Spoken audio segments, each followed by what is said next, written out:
Hello, hello, hello. Welcome to another Mac84 live stream. I am Steve. There's another Mac84 live stream. Yeah, that's what you're getting today.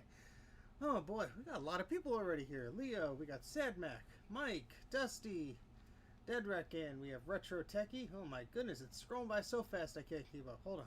Hold on. We got Matt, Original Collector. We have Joe. We have Jay. We have Bruce and Sean. Always nice to have everybody here. And Thomas. And I think that's it for now, although I'm sure other people will wander in as soon as they feel like it. But yeah. And good luck with that video card, Mike. That was a fun adventure. Well, I want to show you. So some of you, whoopsie, there goes parts off my desk there. So the other day, when was it? Sunday? Yeah, Sunday. Sunday we had. You could barely hear me. Okay, well, I could. Yeah, how about, hold on, maximum volume, activate. Let me make sure I'm actually using the correct microphone. It says it's using the Yeti. Hopefully that has improved it. If not, let me know. Oh, better? Alright. There you are. Okay. Alright, cool. Alright, so, on Sunday, let's start over again. Hey, Brian, welcome to the chat. Welcome to the stream, I guess. I guess that's a better way to say it. Anyway, so Sunday, I started cleaning up the basement and made some good progress. And I can actually walk over there now. And I'm gonna point the camera around to show you. Look at all that space. I just look at it. You can actually walk over there. I mean, it's still filled with a bunch of crap. But, hey, how about that? You can actually walk over there. I'm not as embarrassed to show it. So, that is definitely an upgrade from what it was before. Because I had to usually tiptoe around. So let me just show you. Well, I don't have the tripod here. I'm going to actually probably pause to go grab it in a second. But that is a, was it shuffle puck board or whatever the heck it's called. But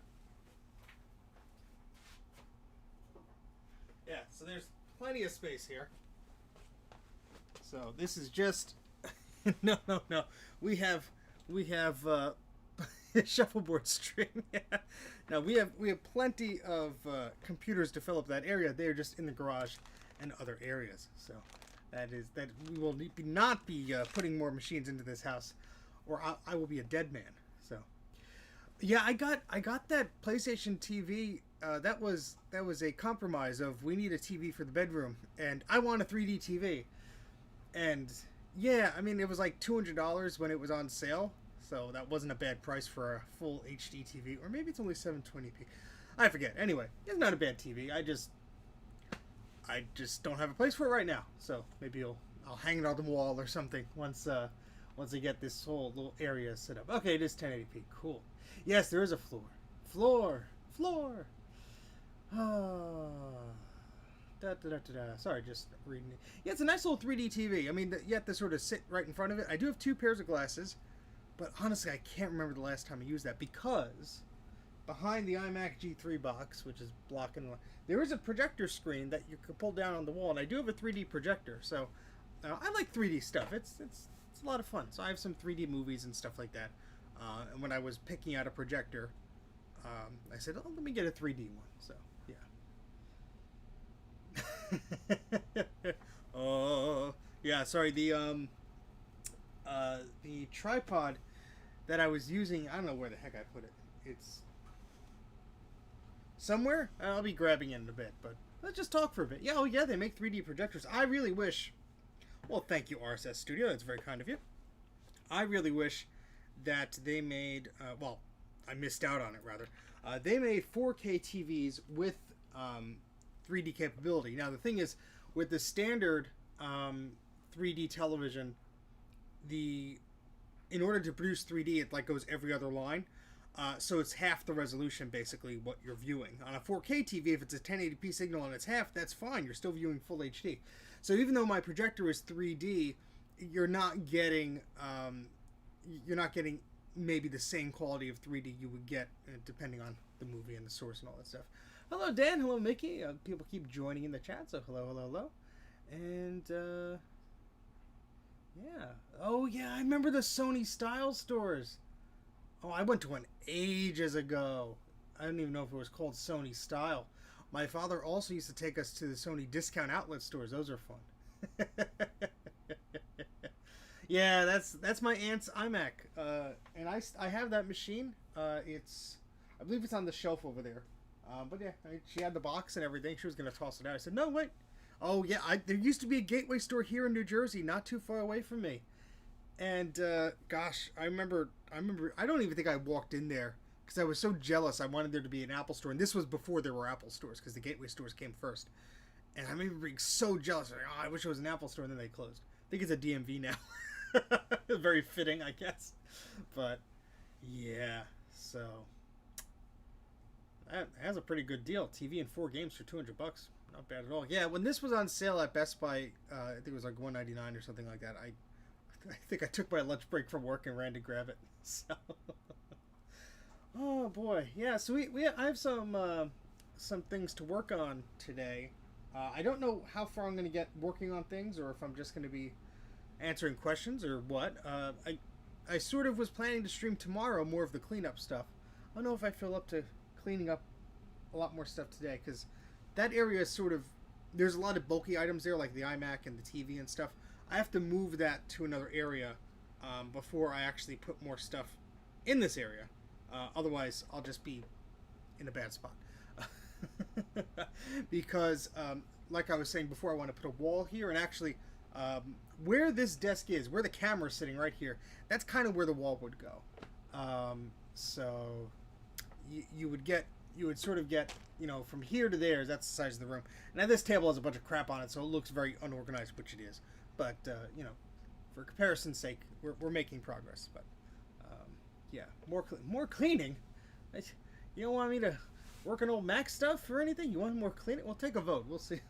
We'll see if I listen to you all or just ignore you and just do whatever I want anyway. Oh boy, but I will probably do another stream tomorrow of me cleaning. I was just running around a little bit today, so it's probably not as much energy as I have right now. Plus, like I said, there's some bulky items there. I need to figure out where they go. Not everything is staying in that area.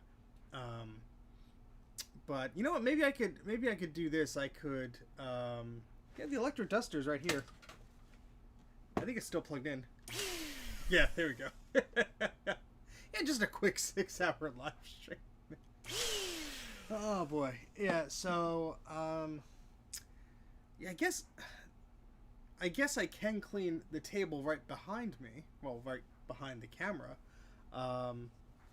It does have a light. Didn't you watch the video, Mike? No, yeah, it has a little light. I don't know really the purpose. I guess you want to see what you're blowing the dust out of. I'm not complaining. It doesn't hurt the product. It was funny though, because a lot of comments I was seeing on YouTube were like, "Oh, put the attachment on. You got to put the attachments on," which is very, you know, well fitting. But see, this is the attachment, and that's it without it. Obviously, there's a pretty big difference, but you skimmed it. But there's also a hole here that lets out some of the air. So yeah, it's a bit more focused, but I don't think it's honestly going to make too much of a difference there. But yeah. Yeah, it's not a super bright LED, although I guess if it was dark it would help. And people were saying, oh, you could use a leaf blower. I actually have one, but the thing is huge, so this is much smaller. So that video I actually had pretty much done before the clone video, but obviously I was saving it for, like, knowing that I'd be so tired from the clone video I wouldn't release anything. And that's exactly what happened. I almost went a week without a video, so oops. But, yeah, we have 25 people watching. Hello, everybody. Thank you for joining by. I do want to remind everyone, I am doing a giveaway. A giveaway on, what's today? Today's the 26th, and then we got the calendar. And this watch, if it would just give me like a normal calendar, that'd be awesome.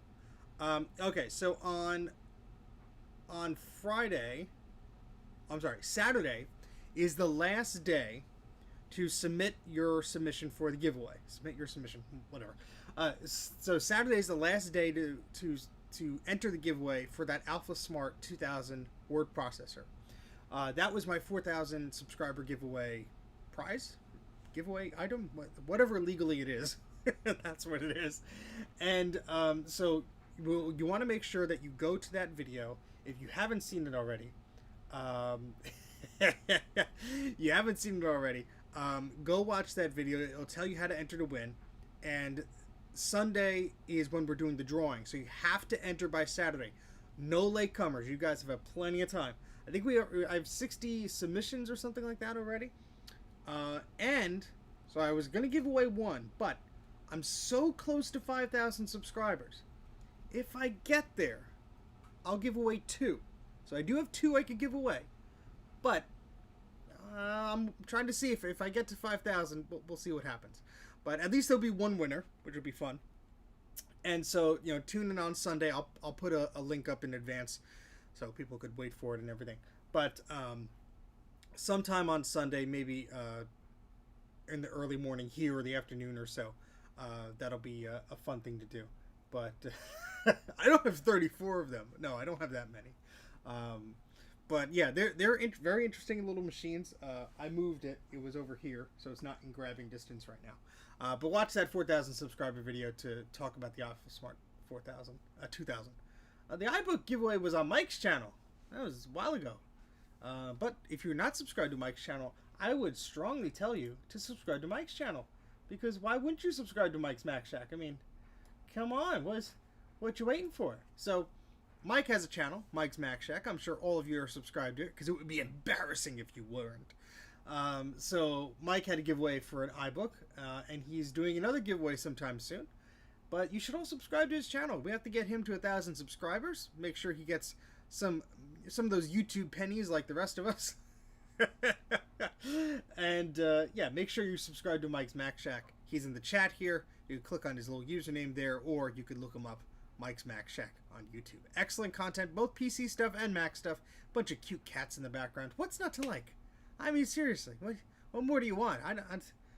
Yeah, so go subscribe to him.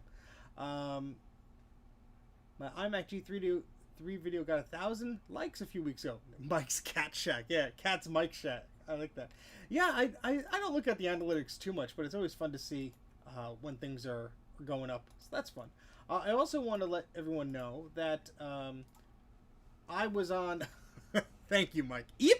Thank you for the super chat. Go subscribe to Mike's channel. Do it now. Also want to tell you guys that I was on the Retro MacCast podcast not too long ago.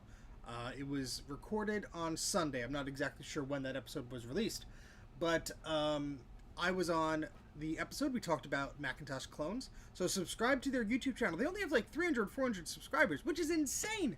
They've been doing excellent podcasting for forever. And I know traditionally they're an audio podcast, but what they do is they actually do a live recording on YouTube on Sunday mornings. It's a little early, but they do it. And so what's nice is you could see me and James and John, the hosts of the Retro MacCast, and you actually see them do the podcast live, which is really cool. And you could subscribe to it on iTunes and all the other places you get your podcasts. But please subscribe to them on YouTube. Blah, blah, blah, blah, blah. Please subscribe to them on YouTube. Yeah, they took a little bit of a break. That's because that was an intended break. But please subscribe to them on YouTube and subscribe to them wherever you do your subscriptions for your podcasts.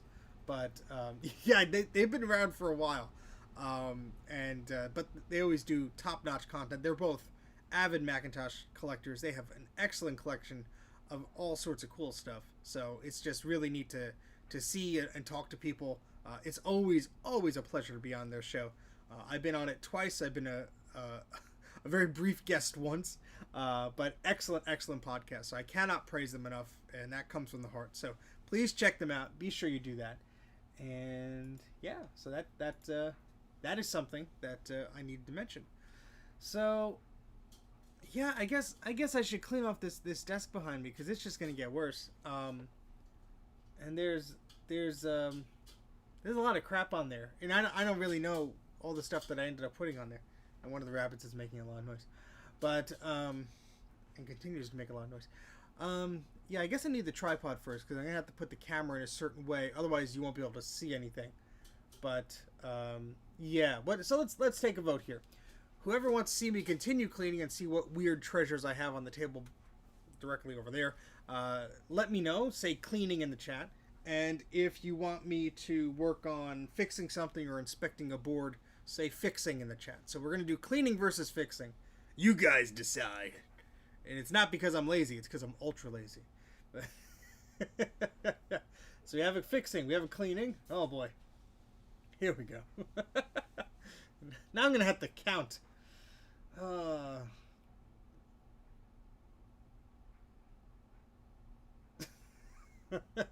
So Jay just wants to see me get hurt. That's not nice. Fleening. My goodness. What did I start here? What did I start? I don't have the the materials to build something. Clean something you fixed.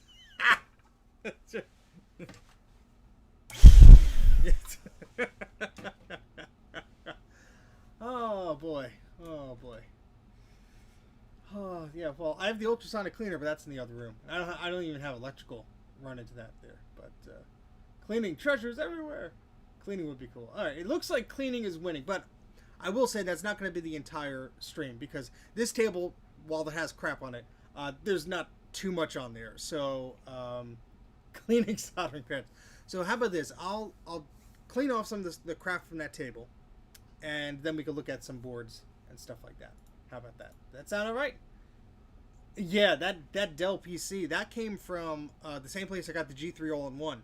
I knew that was dusty because I didn't clean that out. So that was a lot of my machines don't have dust in it because I cleaned them out before. So that was a good test. I was actually struggling. I'm like, what has a bunch of dust in it? Ah, yes. It is a treasure sometimes. Sometimes. But all right, I guess we'll I don't know what it is. I think it's a Pentium 3. But it was a server.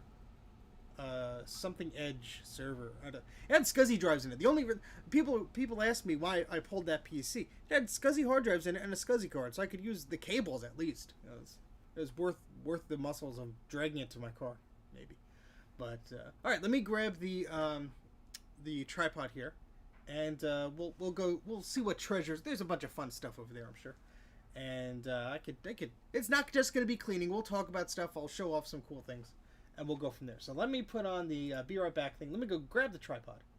And we'll be back in a few moments. Groove to the music.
the microphone button there. Okay, so this is a bit weird. So I moved. There's usually a screen. So how this is usually set up. Let me adjust this here. Ah, darn tripod. So how this is usually set up, there's a screen there, and then this screen is usually facing that way. So usually I have a screen here. The microphone is on this table usually. So when I shake this desk, the microphone doesn't rattle, really. But, yeah. The music I use for Be Right Back is called Power Up or Powered Up or something like that. And it's by Jeremy Blake, I believe the name is. It's on the YouTube audio library. You can do a search for it. My God, it's late for some of you guys. Don't stay up late for me. That's a bit silly. So, there's a bunch of crap on this desk. And what happens is, I take something from this desk, and I put it on here. And I don't clean it up. It is catchy. So, let's go through it. I have some bins here. I'm going to go grab some.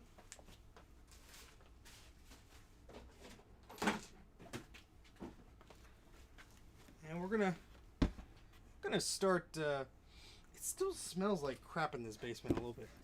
We're gonna start organizing some things here, and hopefully, get a little bit more organized. But yeah, there's a lot of stuff on here. You can see an upside down case of a Power Macintosh 7500. No, these are not. This is not garbage, Madame. This is not garbage. Oh, this is definitely not garbage. I moved this while I was cleaning up the basement, and some of you will recognize exactly what this is and why it was wrapped up so carefully. This is the keyboard, the ADB cable, and the matching mouse for the Macintosh TV. So it is a black ADB keyboard and mouse, and it is fantastic. And I will actually be putting this on the shelf so it stays in one piece, because this is the last thing that I want to be damaged. Yes, unfortunately the computer did not come to me internally in great condition, but the outside is perfect. I have an Apple TV. Ken doesn't have to give me one. The logic board is toast, but I could use an LC logic board. But I'm going to put this on the shelf where it will remain in peaceful hibernation for a while. So there we go. But yes, that's just one of the goodies. All right, so here's the top case. Yes, I'll show you the lamp for those of you who missed it last time. Maybe we'll power it on. That'll be fun. Got some packing peanuts. Why am I putting them over there? Packing peanuts are garbage. They go in the trash. Where's that little trash bin? Here. There you go, Trina. The start of the trash bin. And paper towels on the floor go in the trash. All right, so this is another thing. This is the case, the front case to 7500. What is falling? Screws? Really? Really, Steven? You put screws in the top of the thing? Well, they're lost now. Anyway, there's no cubes. What are you talking about? No cubes at all. So this is the top of the 7500 I have. That is currently sitting on its side somewhere under a desk. So this will have to go over here for now. Like I said, there will be, so the shelf that is here, that is 4 feet wide, there will be 2 more of these taking up the wall that is here. So this bench thingy is going. That's going to be gotten rid of, or moved at least. And there'll be 2 more of those shelves where I'll be able to put more machines and junk. So yeah, those are the 2 cubes I have. So there's, yeah, it's spindler plastics, all that fun stuff. All right, so we have this is my Apple IIe cord. Hold on, I bought anti-static bags. Let me get them so I can actually put things away and organize them, huh? So that's part of cleaning, not just putting things in bins, huh?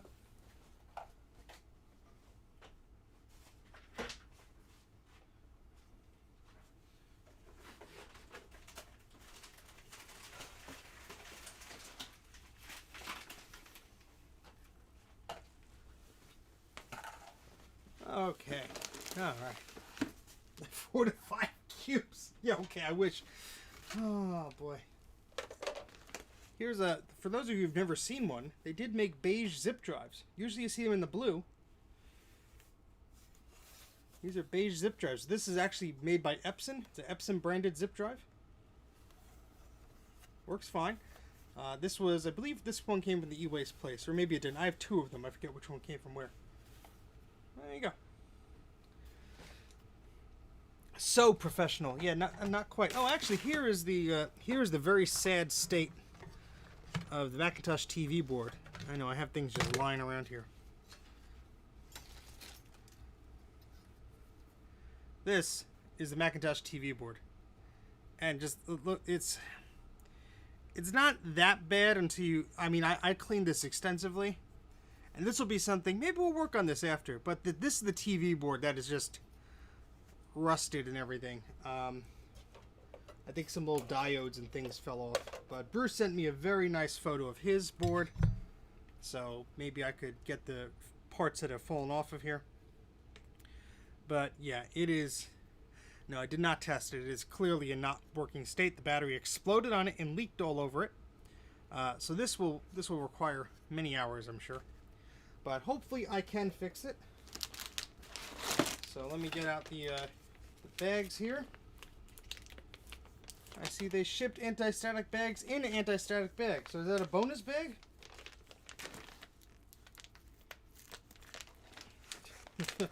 I don't think that's going to do it.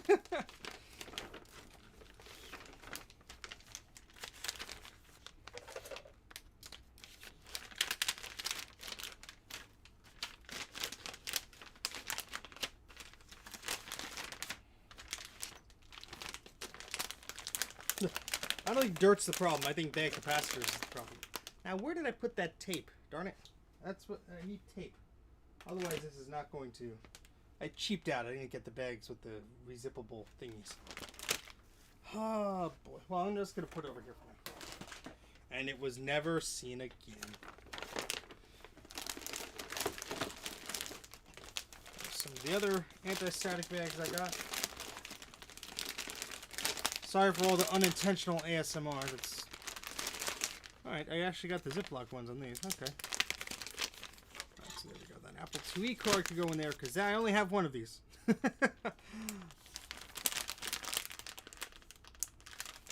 Yeah, the TV tuner board is completely screwed up. That is unrecognizable, unfortunately.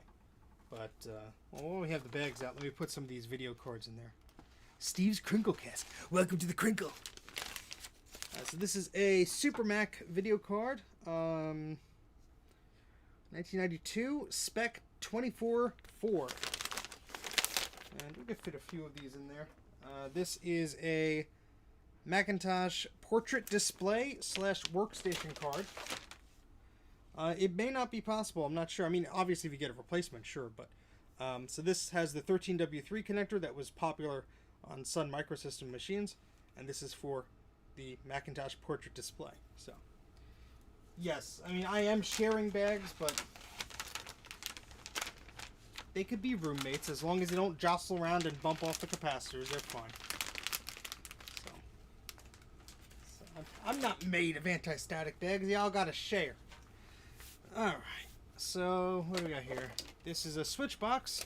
It's an AV switch box, so I'll put that. I need a bin. Well, here. Hold on.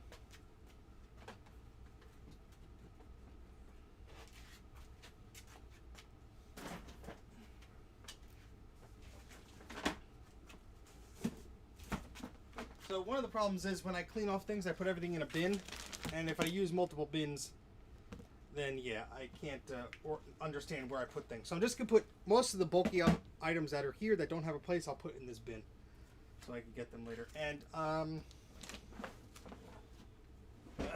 so there's this. There's some of you were asking about this in the last stream. I'm gonna point it out to you. This tripod, it likes to fall on its own. It does a lot of weird things. Anyway, yeah, this stack of beige right here is on top of a G5 tower, and this is the only spot I found for these drives at the moment. Let me see, maybe I can move them, but I want to put the container here. So let me see. These are I think some of these work. I haven't tested them in a long time, but find a better spot for them. Let me just put them here for now. And of course we have a lovely Apple Caddy CD-ROM drive here, which is a long boy. My goodness. That's my arm. Oh boy. Yeah, G5 is good for stacking. Very good for stacking. No, Dusty, I'm keeping my crap. I paid good money for this crap. I'm not giving it away. And then we just have a regular SCSI CD-ROM. This is an Apple, let's see.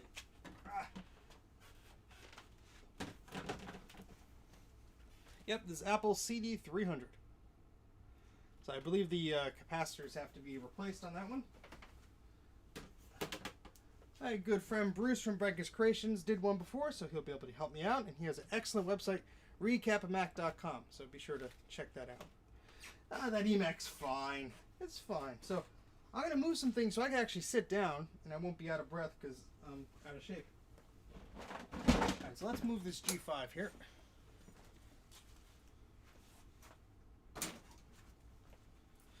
Okay, and we'll move this bin here. We'll put this bin here, maybe. This iMac is going to move.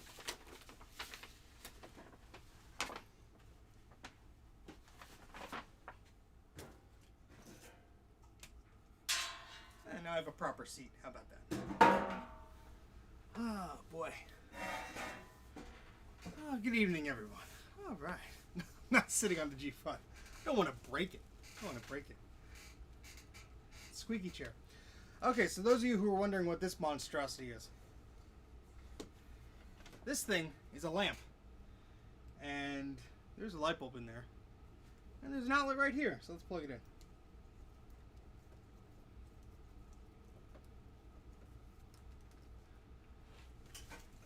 Oh, we're all full of stuff, huh?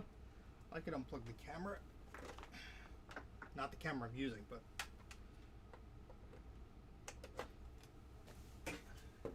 Let there be light! Yeah, it's a very weird lamp. So I got this from a consignment shop slash thrift shop type thing.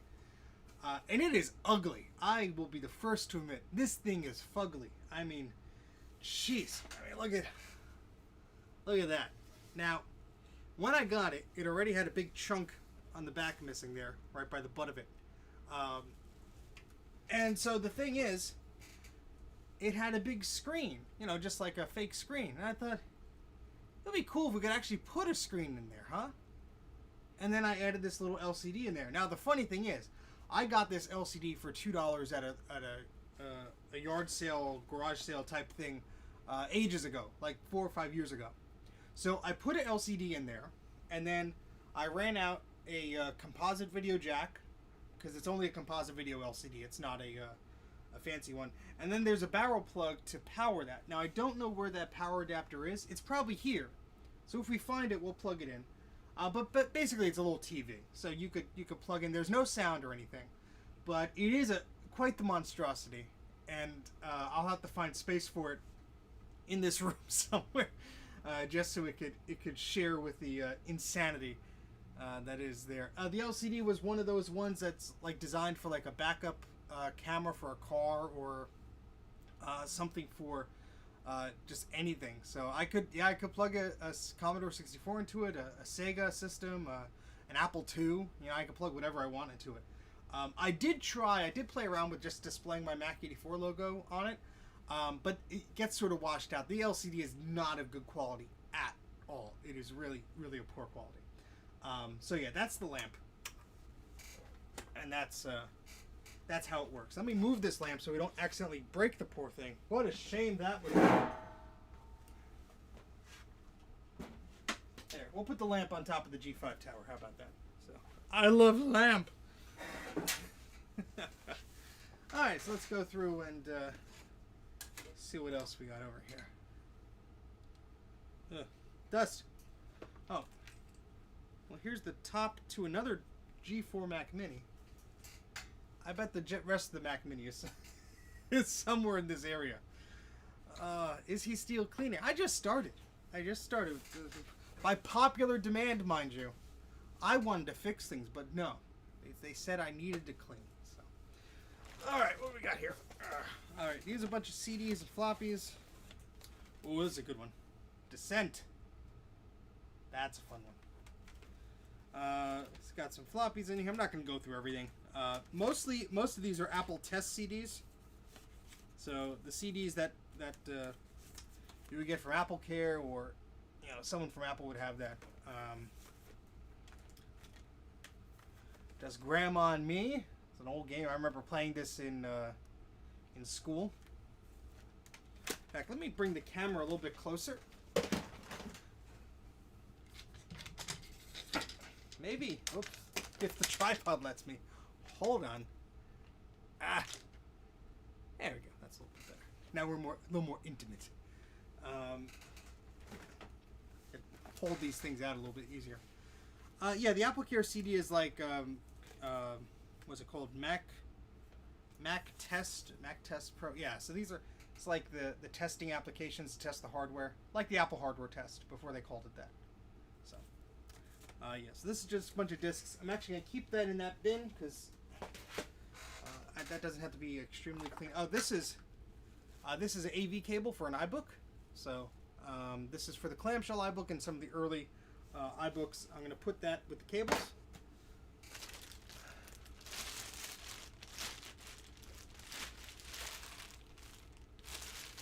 This is obviously garbage.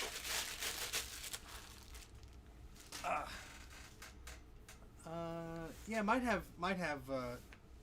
How does it work? The iBook thing. It's just a cable. They built composite video out into those iBooks. So you just have to use that adapter for the headphone jack. This is just a folder that would hold some of those Apple discs.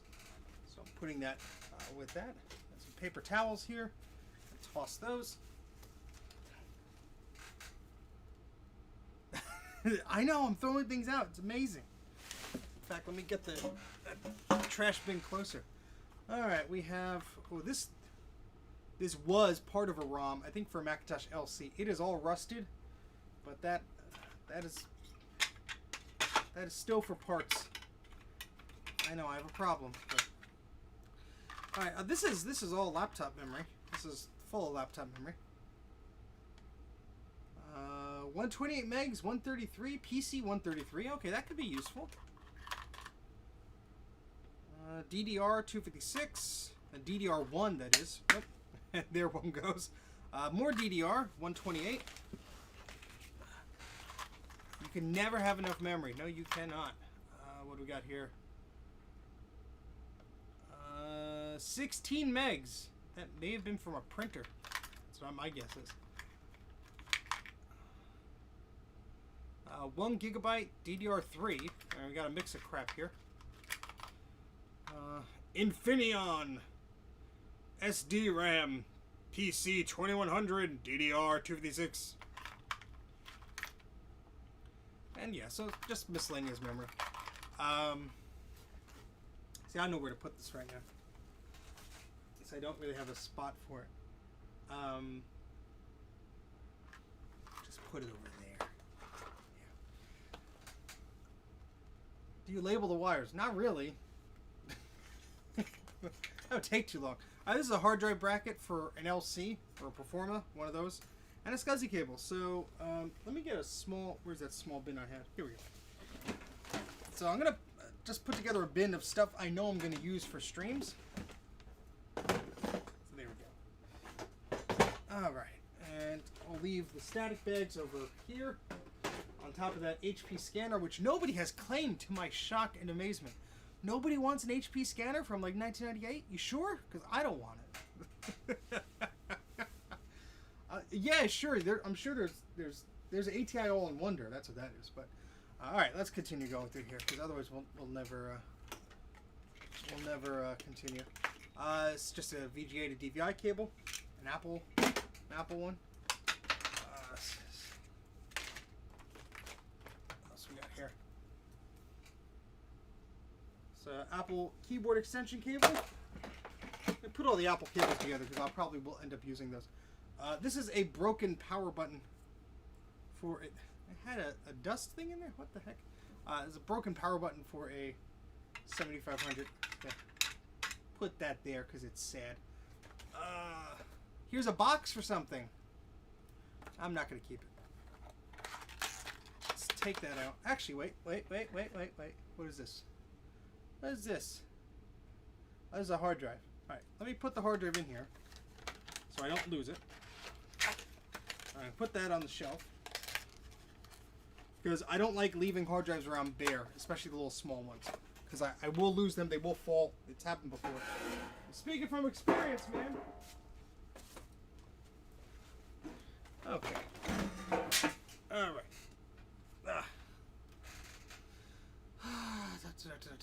Alright, there's the bunch of stuff here. Battery. This is for one of my cameras, which is here. So I need a bin for hard drives, but I guess we'll get there when we get there. Alright, so this has pens and this is my old camera batteries, my old film camera batteries. I don't know if they work, but using HyperCard, probably more appropriate would be FileMaker. That probably is more appropriate, knowing how much garbage I have. But yeah, just move the chair closer. All right, so hard drives. We have a few of them here. Yeah, no worries. If someone is ever in the New Jersey area and you want that weird scanner, come and grab it. This is a 20 gig hard drive. This came out of a G3 blue and white, I believe. So I'm going to put that with the other items that I will be probably using in the near future. Future.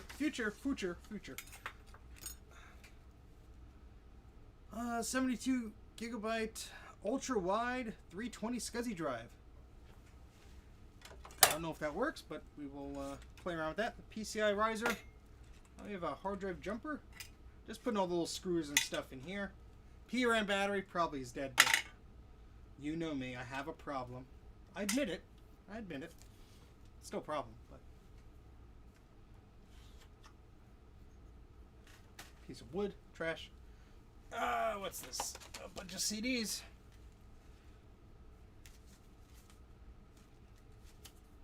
Power Mac84 software install, Star Wars Battlefront, Steve's audio CD. My goodness. Where's the CDs? Put that away. We're already making some progress. I mean, look. There's some space. Oops. See, this is... this scanner's actually not heavy. It's just awkward because there's so much, like, early 2000s plastic design, you know. And it does ADF stuff, so it has that extra bin there. All right, we have another battery for my camera. Another hard drive. Western Digital Enterprise 4360. Enterprise! 4.36 gigabytes. SCSI hard drive. All right, that'll go in the pile here. That's my old camcorder. I use this to film the first 2 episodes of my channel. Probably a little bit more. It's not a big camcorder. It's a Canon HD V... wow, how do you say that? VXA. V-I-X-I-A. I have no idea. HFR 500. Don't correct me in the comments, please. I get enough of that. Still works. Come on, there it goes. So I believe this has the same camera sensor as like an iPhone 6 or so. So the quality is actually pretty good. The zoom on it is pretty incredible. There's like a 20x zoom or something like that on this, and it actually comes quite in handy. So I do use this still once in a while, but the charger is around here somewhere, so I will put that in the little bin of streaming things. All right, what else we got here? We got a long Ethernet cable. It actually has both of the clips on it. My goodness. Oh, we need our cable ties. That's what I'm missing. Hold on. There. Hold on.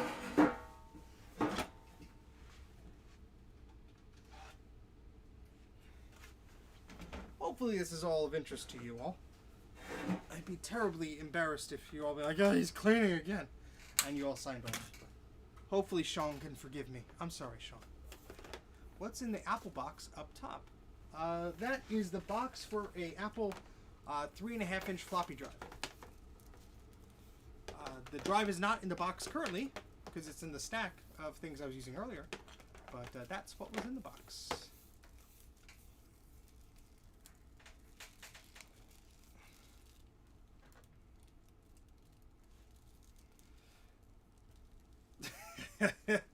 It'll be my dream basement once it's organized and clean. So then during a stream, if somebody goes, do you have such and such to play around with? I go, I do. And I'll know exactly where it is. But we're not there yet. Not yet. Okay, so that's there. Here's a nice power cable. This is why I did the iMac video. I was using the appropriate power cable of the time, which of course is a nice see-through kind of rainbowish colored power cable. Very, very cool. I think one of them works. Honestly, those are from... One of them is from the e-waste place, and one of them I got a few years ago. So, don't really 100% understand if they do yet. Well, yeah, I do have to track it in some type of system. I do want to do it in FileMaker, just because I know you could do so much in it. There's a learning curve with that, or at least there is for me, because I have no idea what I'm doing. I tried to play around with it, and I'm like, eh. Got scared. Backed off. So, yeah, Ziploc bag. Well, we could put little dealies in here. Whoopsie. Like these little ohms, resistors, whatever. The heck. Thingy. What do we got here?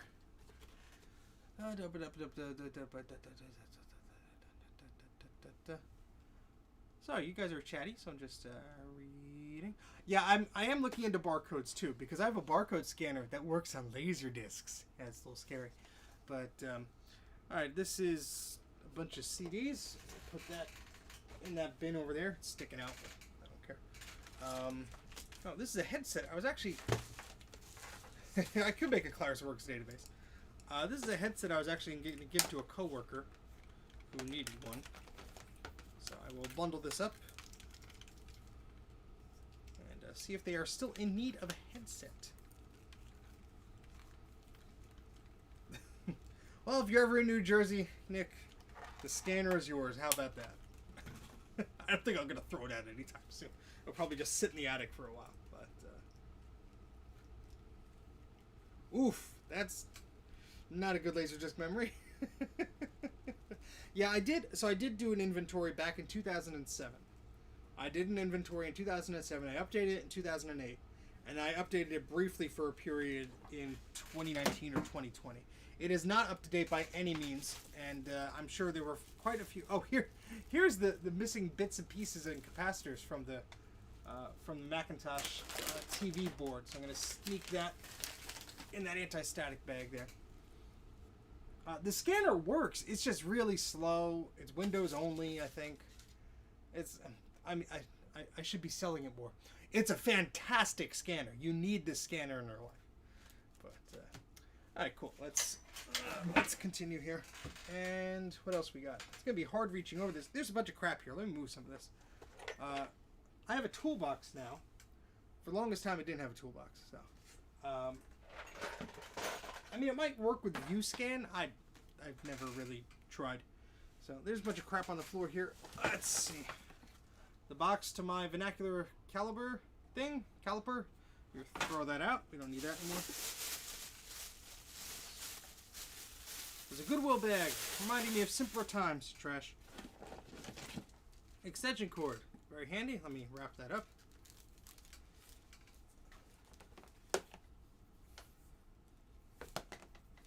Yeah, if you get a Laserdisc player, make sure it's a decent one. A lot of them have good bells and whistles and stuff. I mean, if you don't care, you get any one.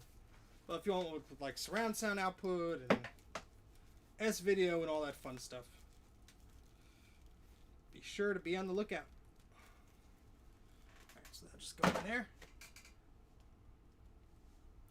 Speaking of Laserdiscs, I have a few. I don't know why this one is not in a case. Star Trek Generations, engage.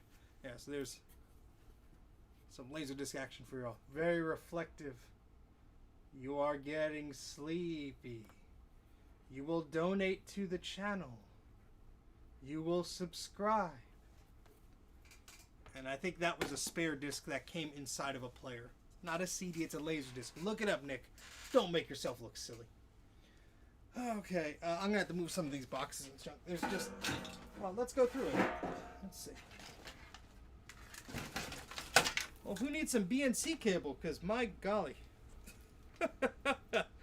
Yeah. This actually came from my father's office, I believe. They must have had an Apple Talk, Local Talk, whatever. They must have had a network with the BNC cables, and obviously they didn't need it anymore 1 year, and I think they were going to toss it out. I don't know why or how I ended up with it exactly. Must have been the mid-90s or something like that. Big and chunky.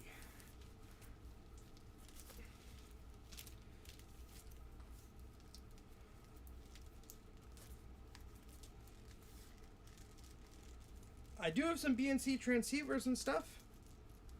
Thin net, whatever you want to call it, thick net. Yeah, I mean, I think I'll do a silly network video one day. I keep saying I'm going to, and that I'm sure that'll be featured in that. Let's see what is this. Okay, we have a. This is a. It's kind of beat up. Still works, kind of. This is a FireWire to IDE external bay for like an optical drive. Hey Rex, thank you very much for the super sticker. I appreciate that. Eep, thank you very much. Well, let me give you a proper wave. There you go. Thank you very much, Rex. Greatly appreciate it. Always appreciate the super chats and the stickers. That's very kind of you. I think this power supply works, but I'm not going to test it right now. In fact, this whole box, this is mainly PC stuff. Oh, Malto, thank you very much. Appreciate it for the super chat. Thank you very much. Eep. Must donate to channel. No worries. If you can't donate, don't worry about it. So this box I got from a PC sale. It was like a flea market type thing. And the whole box was like a few bucks. I just picked up the whole box. There's a mouse in here. There's cables. There's these things, this stuff. Just whole. But now this actually comes in handy because once in a while, Mike will attest to this. I don't have too much PC stuff. I mean, there's Universal stuff in here like SCSI Terminators and stuff like that. I mean, just a whole bunch of stuff. So it's just so make for a good thumbnail. But yeah, so this is just a big box of base stuff. I have to go through that sometime. But whenever I need PC stuff, that's the box I look in, because I don't really have too many like PC serial cables and ribbon cables and stuff like that. So, okay, get a little bit closer here. I hate stepping on this thing. I am throwing this out. I have no use for this. This is one of those like secure lock things, and it was on a Macintosh SE I bought. And it's annoying. I've ripped it off, and it fell on the ground, and I've been stepping on it ever since. So good riddance, you piece of metal that is no longer going to be used. And I will have to probably show a clip of that. Wait, let me get a good photo of it. Because when I talk about one of the Macs I pulled this from, here we go.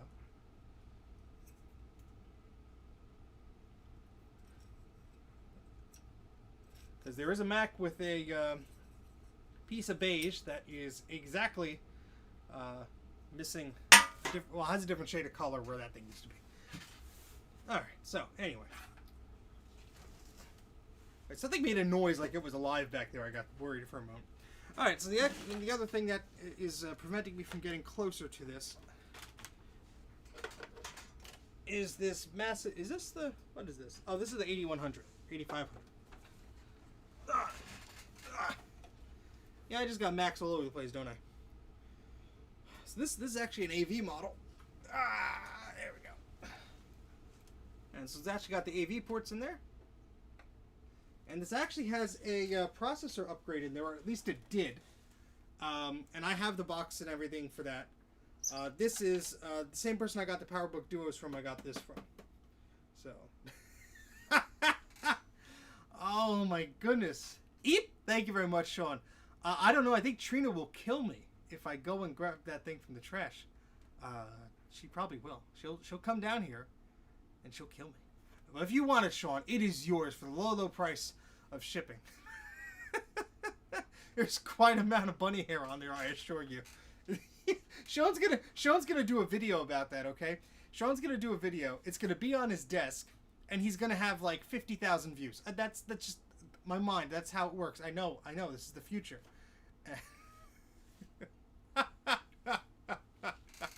Thank you, Dead Reckon. I greatly appreciate the super chat. The super chat. Thank you very much. Eep. Thank you very much for the super chat.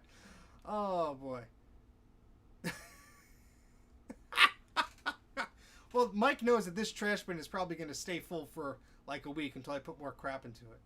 But how about this, Sean? I will sign it and I will send it to you. This is going to start. Well, see, this is the thing though. On my Patreon, I do have for certain tiers, I do have a thing on Patreon of like I'll send you some weird thing. So if if you want to hang it on your wall, Sean, I will gladly take it out of the trash and send it to you. Oh my gosh. Yeah, there you go. Oh boy. Let me let's see, do I have a marker here? I don't know if I have a marker here. Or I'd sign it live. No, I'm gonna put it with the markers. So there you go, Sean. It is out of the trash. Trina is now coming to hurt me, and it is all your fault. I hope you sleep well tonight.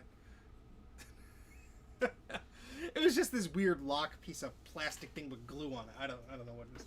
Anyway, let's continue with the on with the cleanup. So now I can get closer to the table here. And this table I need to move. This is you saved it. Congrats. This table was our old kitchen table. So the big problem with this table is it's so deep I can't reach the end of it. I can't. You know, if I'm right up against it, I can't. And I used to have my Mac Pro down here with a 30-inch screen and everything.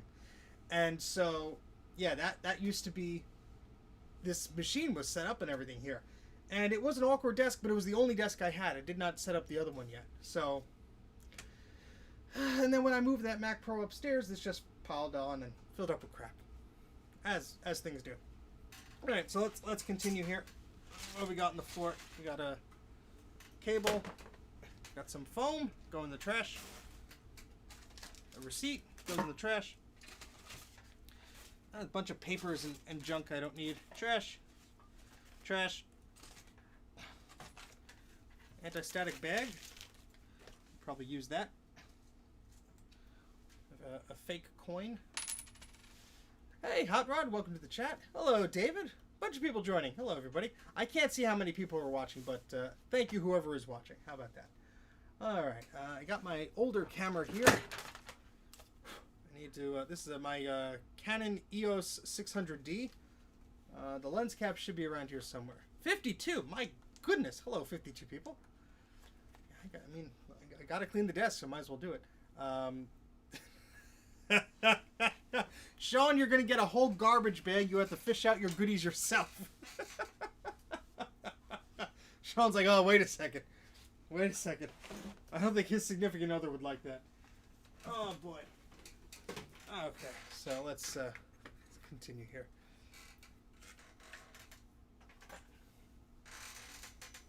This is a cool mouse. This is a one of those trackball mice that's sort of like, you know, you hold it with one hand.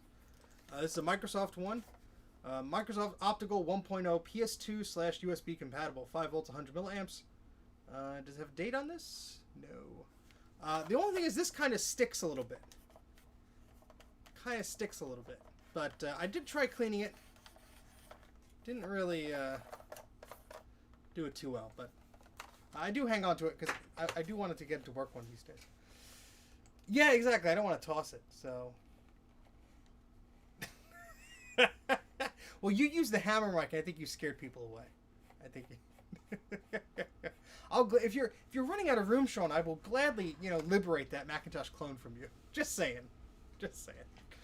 Okay, yeah. So this will go with the wires and bits there. What else we got? Let's hope I don't disconnect the internet because the switch is right here. I don't want to disconnect ourselves. That'd be a little silly. Oh boy, where does this wire go?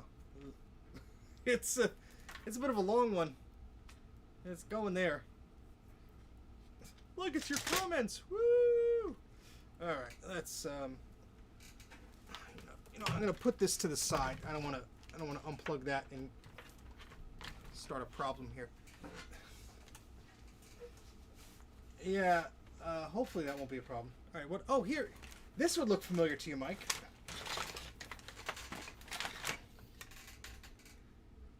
This is for an Imation brand SuperDisk LS120 drive. So this is for the USB variant of it. Yeah, there is actually the network switch is actually plugged in here, so I do have to be careful. If the stream does go out, I will return momentarily, I'm sure. But there we go, power cord for actually, yeah, that could go in there for that drive. Here's just a USB mouse. That's right, you need the USB cable. I think I have more power cords than I do the USB cable. Isn't that a weird thing? Yes, this is the table of, hey, where did that cable go? And that power adapter has been sitting here as long as I did that iMac video in 2019. I'm pretty sure. Pretty sure.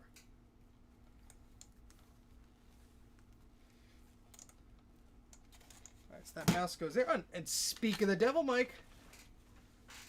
If I can get this untangled. Speak of the devil, look at this chunky boy. Look at this. Look at this big boy. Look at this. Look at that. Who wants to know the reason why this is so large? Huh? Who wants to know? Because I know why. I know why. This is for that SuperDisk drive. There is actually an IDE to USB adapter in this cable. So this actually converts IDE through this customized connector here. This actually goes from IDE to USB in this cable. That's why it's so big. It is so big, there's a piece of plastic here that helps it sit even when it plugs in. This little stub there helps it, otherwise it would sag. Isn't that so funny? It has a support peg.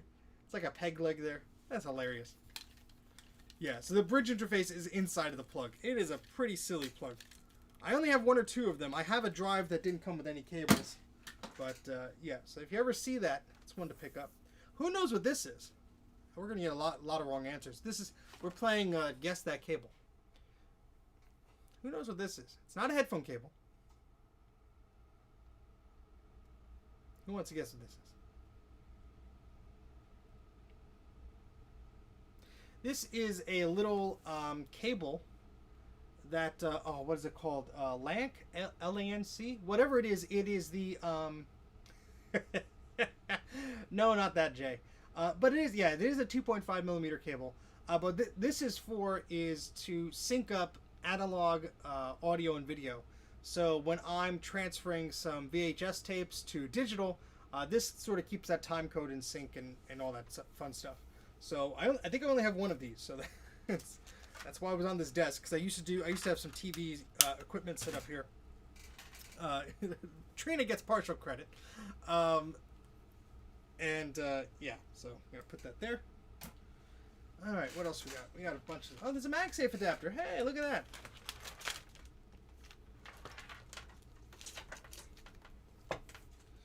I mean, it looks to be in pretty good shape too. 60 watt original MagSafe. How about that?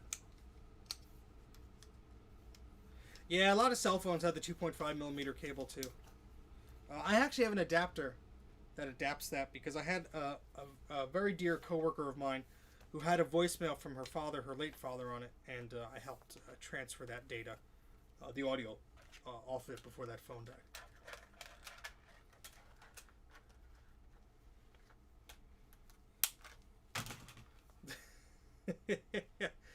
I have too many of them, Mike. Oh yeah, if they, I really hope they have a MagSafe connector coming back. That'll be cool. There we go. That's bundled up pretty neat. That goes in the Apple bin there. All right, what is this? What is this? It's more. There's another headphone jack. This is just a full size one, not too fancy. Oh yes, please bring back the SD card slot too.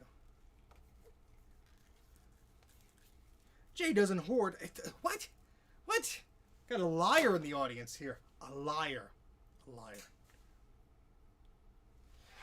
Alright, what else we got here? We got some floppies. 3COM modem driver. Very important. Very, very important. Ah, yes. So the link that Mike is sharing is a custom grip /wheel /cable management thing for MagSafe adapters. Go check that out. I think he does get some monetary input if you use his link.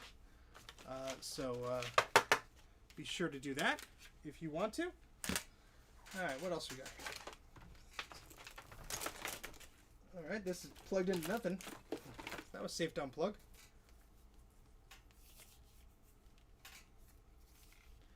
I don't know. I don't know if I have a 3-com modem. I probably do. I have no idea where the heck it is.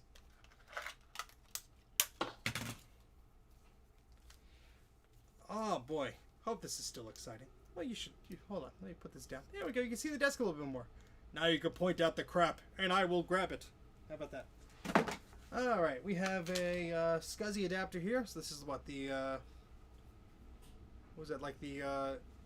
Is that 68 pins? No, that's 50. Oh, whatever it is. It's like SCSI to SCSI 2. You know, the more narrow SCSI. So there you go. That goes in the bin of the stuff I will be using. Here's a power cable for Macintosh LC. So for the hard drive, that plugs into the motherboard. That plugs into the hard drive. Fun stuff. 68 to 25. Thank you very much, Mike. I knew somebody would know. Somebody would know. Oh, these are very handy. Especially you got those wall wart plugs. These are very handy. It's just a 3-prong, at least if you're in the US. If not, it's not handy to you. This is a 3-prong plug. You plug it into a power strip, and you get like, I don't know, 8 inches or so of an extension. So you plug it into the power strip like this, and your wall wart hangs off there. So very, very handy to have. You have some of those bulky adapters. A piece of memory that escaped us. 3.3 volt Kingston 256. Don't know if that's DDR or what, but that'll go with the rest of the memory there. Skylar, if you need it to be recapped, let me know. I'm sort of swamped at the moment, but I could always put you in. Stop telling me. This watch keeps telling me that I'm running out of storage space on my watch, which is funny because I don't put anything on there. It probably automatically put like songs and photos on there. I don't put anything on there, and it's already full, so I don't know how that happens. But anyway, more garbage. More garbage. Yep, no worries. If you do decide to, just go to Mac84.net, search for services, and yeah, there you go. Thank you, Prada. Appreciate it. Oh boy. Okay, so what else we got here? Got another. What is this? A SCSI pass-through adapter or a parallel pass-through adapter? No idea what this is. It's in the plastic. No, I'm not going to label all the cables. I'm not that crazy. We got some solder here. Gotta go into streaming stuff. Oh, this was a... I was building some kind of circuit here. I forget exactly what it was for. I think this was... So I have this film projector, which is covered... You can't really see it. Now you can. I have this film projector here. You still can't see it. Here it is. I have this film projector here. This general region here. And this was some sort of adapter, I think, if I recall correctly. This was some sort of adapter to detect if a button was being pushed or something like that. But, yeah, not 100% sure. Yeah.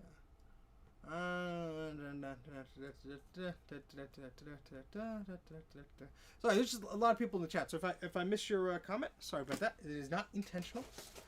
This is a lid to one of the bins I've been using, so put that back there.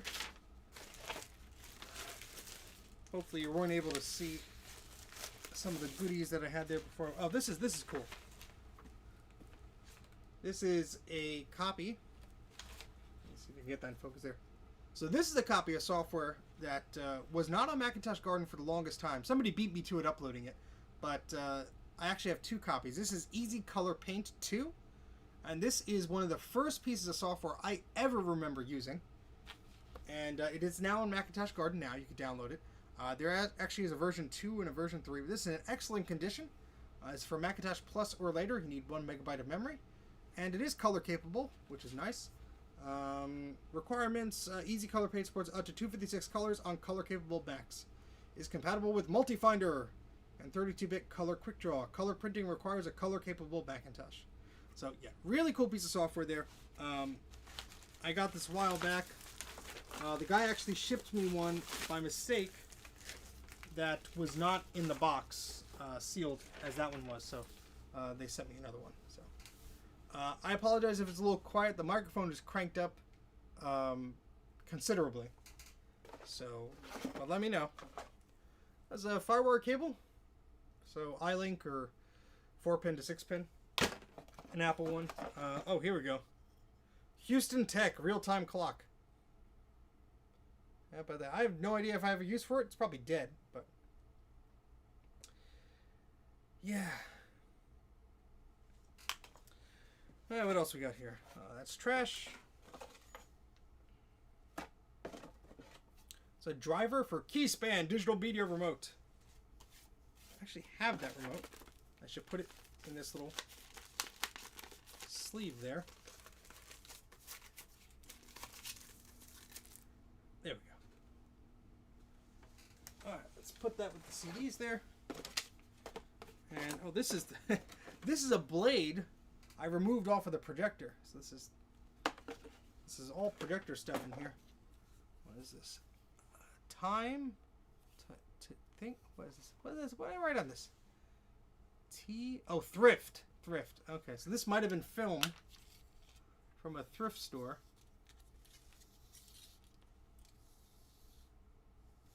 It's all dark.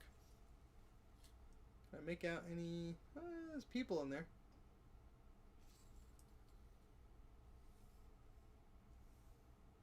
I don't know. I don't know if that's my family's home movies or it says thrift, but a question mark, so I'm not sure. So this is what people used before there was VHS.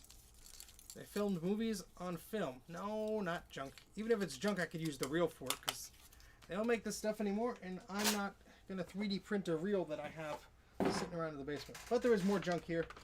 There's plastic. That's junk. Which just fell out of the junk thing. Ah. Junk bin is already getting full. Oh boy. Pentium 2s? What are you guys talking about Pentium 2s for?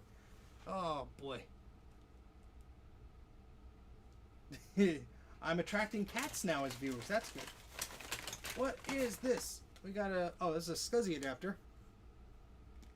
So this is a 50 pin to 68 pin or one of those things. I'm going to wrap this up. Now put that with the... oh, we got a rubber band here. So let's see if this rubber band still wants to work. If not, it's going in the trash. There we go. Nice and tidy. That goes in the bin of stuff I will likely use soon. We got a Firewire 800-400 cable. I usually actually put these up like on the rafters because I'm always looking for them. So, okay. You are forgiven. No, it's fine.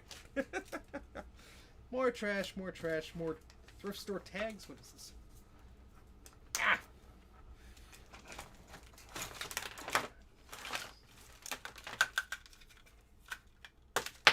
I love that snail commercial. This is great. All right, this is an RF switch for Sega, Super Nintendo, and NES. So you got the composite type jack there, and you got that type over there. So I don't know if this works, but be handy, I'm sure. Whoops, we got some proprietary USB cables. Did an earthquake hit your home? How many times have I heard that? No, I'm just terrible at organizing things, and yeah. But we're cleaning now. That's what matters. That is very false, Mike, but I appreciate you building up my self-esteem. This is like a weird proprietary USB cable. I think Sony used it, but a tornado. We got a female audio jack to the RCA jacks. Not going to bother zip tying that up. What else we got here? It's a USB-B to USB-A. A tornado called Steve. Hey! I don't think I'm going to be using this anytime soon, so I will use one of these zip thingies. These little things. Let's see if this one still wants to work. Zip tie. That's the word. I forgot to get my bottle of water. Did I leave it over here yesterday? I talk too much. Really? Yeah, I know I talk too much. Steve NATO! Mac84. Why is this not... Whatever. Throwing that out. using the ones I bought. Yeah, for like the Kodak and Sony cameras, the early stuff, I have some of those cameras, so the cable is still useful to me, but not useful enough to be sitting on my desk, just, well, this table. I'm going to dismantle this table. I don't know what I'm going to do with it just yet. My wife will want me to throw it out, I'm sure, and I may listen to her. But once this is all cleaned up, it may be nice to have a little table down here for board games, and when people could visit again and stuff like that. That might be fun. So.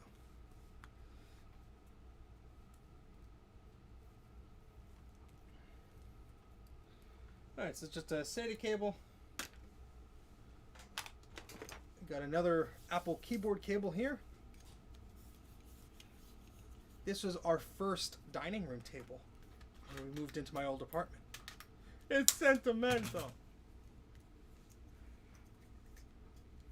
Oh boy. Sorry, just trying to put these zip ties on, and I always cut them too short, so I have to like really press the cable in. Yeah, Sean, you want a table? Only one of the legs is wobbly.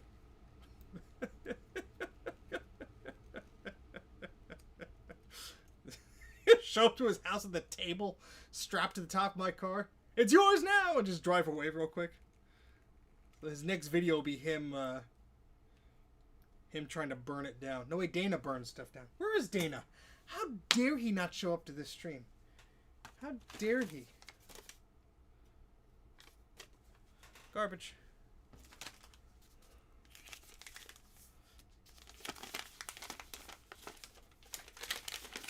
So instructions or safety instructions for a glue gun. Instructions: do not burn self. There you go. Hey, does this still work? Hey, how about that? Batteries are still in here. Cool. That's a micro cassette, I believe they call them. We got 2 more floppies here. Send right over. He might be doing stuff. This is true. Okay, we have Asante Mac drivers, I think. Software of the Month Club. Volume 202/203. IBM Business Volume. Someone, I think, took over that. They overwrote that, but... And it goes with the discs there. Now we're getting sort of awkward because I'm going to have to move this thing. This goes to a G4. In fact, one of them is below me. Just going to put that. Nobody will see that. Just put that over there. Oh, this is a remote, a universal remote, but I programmed it for my JVC SVHS VHS deck. Excellent little VCR, but I don't have the remote control for it, so I actually wrote the code on the back for the remote, so if I have to program it again, I'm not going to forget. So, yeah, still works, still has batteries, excellent, so I'll put that over there for now.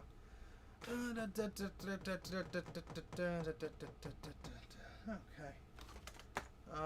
This is a good thing to find. So this is actually an interesting one. This is by Pinnacle, or Pinnacle, or however you want to pronounce that. I don't know. This is an AAUI to Ethernet/BNC. So you can use either. This transceiver does double duty. How about that? Duty. So this will be handy if I wanted to use some of those BNC connectors for a network. It's a very tiny anti-static bag. I'm holding on to that. I got a USB flash drive. See what's on that. Oop. He's knocking over stuff. What does this extension cord do? Oh, that's the lights. Oopsie. Hopefully I didn't unplug anything else. I'm sorry. There's so much chat going on, Nick. I didn't see what you... Do you have police scanners? No. Not into that. If I ever get that curious, I just go online. Oh, this is neat. This is a serial port adapter. So if you have one serial port, like in a PowerBook, this gives you 3. Now, they don't all work at the same time. You have to use this switch to go between them. But, pretty neat little adapter.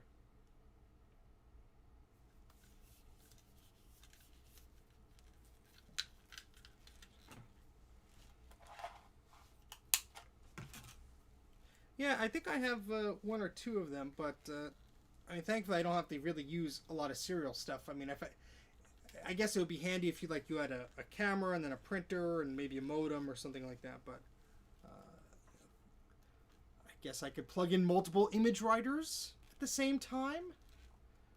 That sounds exactly like something I would use this for. Oh boy! All right, we have to sort of hold on. Can I? Oh wait, this is plugged into the monitor, so I can't unplug that.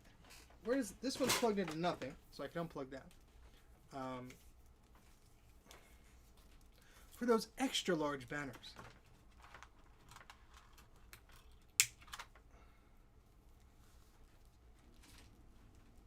Well, I have a Palm 100. I love those. Nifty little ones. Alright, this plug is for the monitor. This one is for... Where does this go? This goes... Now that's that. And this... I guess I'll figure it out. Oh, that's... Yeah, I can't unplug that. Where did I put my water? I am quite parched. Let me go upstairs and grab some water. I will be right back. You could play a very fun game. Take a look at what the heck is behind me. And see if you see any goodies that you have any questions of, huh? I know it's very exciting. But I'll be right back.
Alrighty.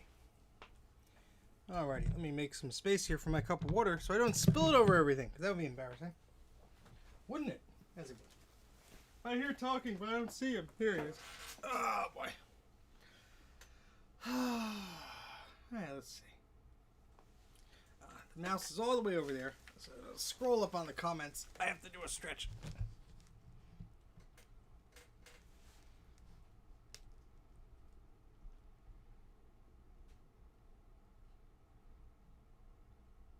Let's see here.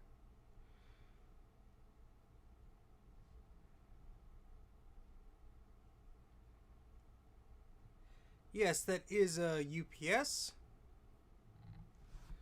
And that is a Synology NAS. That's correct. No worries, Dead Reckon. See you later. Thanks for the super chat. All right, let's continue here. So yeah, this is yeah, this actually works. So I put a brand new battery in here. I picked this up. The guy said he never used it. Unfortunately, the battery was dead. So It's a CyberPower 825 AVR. It has a serial connection on it instead of USB, but I think, unfortunately, the Synology USB chipset or the ports are damaged. So this thing will beep at me when the power has gone off, but I have to manually shut down that Synology. So it is a bit of a pain, but that is the this is warm. Did I usually get that warm? I guess because that battery is charging up all the time, but this is like hot almost. Yeah. Interesting. Alright, well. Hopefully that's... I mean, it's been plugged in for a few months, but I guess they do get warm. It would have to, I suppose. But, I'm just talking to myself now. But, anyway. Throw it out. Yeah, you're very funny. If somebody sends me a new one, I'll throw it out. That's the new rule. If you want me to throw something out, you have to compensate me somehow. Let me unplug this here. Now I do have some. Oopsie! I do have some purple power here. This is a Sonnet Crescendo 500 megahertz, 1 megabyte backside cache. It's from 1998. And this will go into like a 7500 or something like that. Ah, okay. Good to know, Brian. Yeah, so this works fine. I'm going to actually put this with my Apple IIe card. So it's somewhere safe.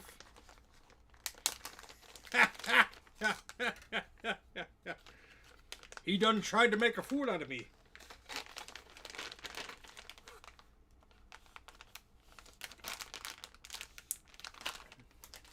There's not much to remember of 98, trust me. Alright, what else we got here? I got some logic boards.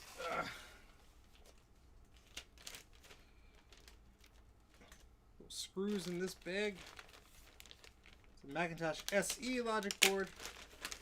Put that over there. Okay.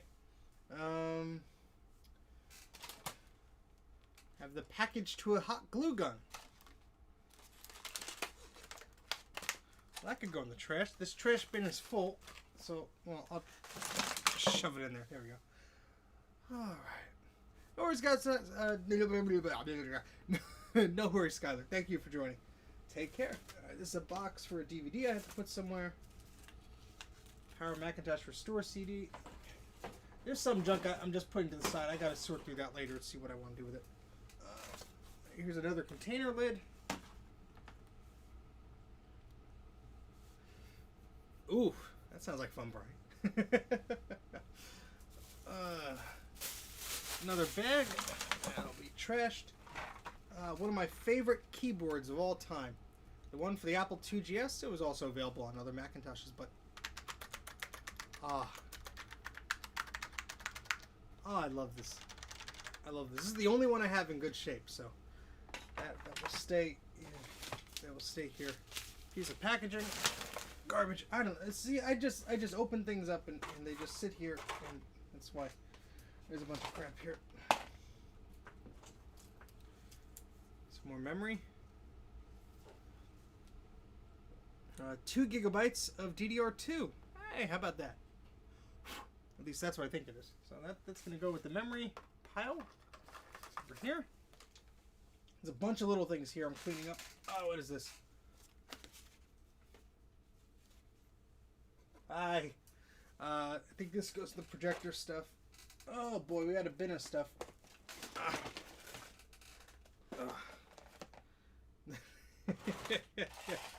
Mike wants the keyboard. Of course he does. Of course he does. A bunch of little jumper cables. Yeah, so this oh, we have some eMac speakers. These are speakers from an eMac. The eMac got trashed, but oh, that's why I was saving this. Hold on. Hold on. Free storage caddy. If I'm anything, I'm a sucker for free stuff. Purchase this tool. Write a review. That's all I need to do. I don't need the UPC or anything like that.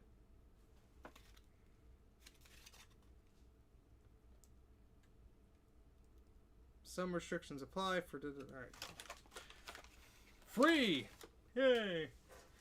Poor eMac. Alright, so let's see. What else we got in this bin? More CDs. Power Mac84 installation. And a folder. So, put that together. No, I just bought that thing, so it didn't expire. I have 2 or 3 eMacs. Let's see, is there an expiration date? No, haha. They didn't put one there. Alright, so that's that. That's what I was looking at here. Mac84. Okay, that was useful. A photo paper that is used up. A floppy. macOS 9 for a Mac Mini. Okay. There's a bunch of discs here. Let me just put this one away.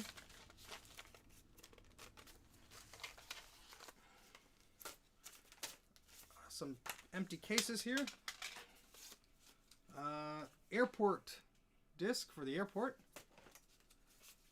macOS 10 version 10.0.3. That's an early one. iMovie 2.0 for macOS 9. Canon Pixma. Whoa. What do you... yeah, I don't care. Go away, Siri. Canon Pixma MG7500. SCSI card 2906. And macOS 7.61. So these are very useful CDs. Very handy. What else do we got here?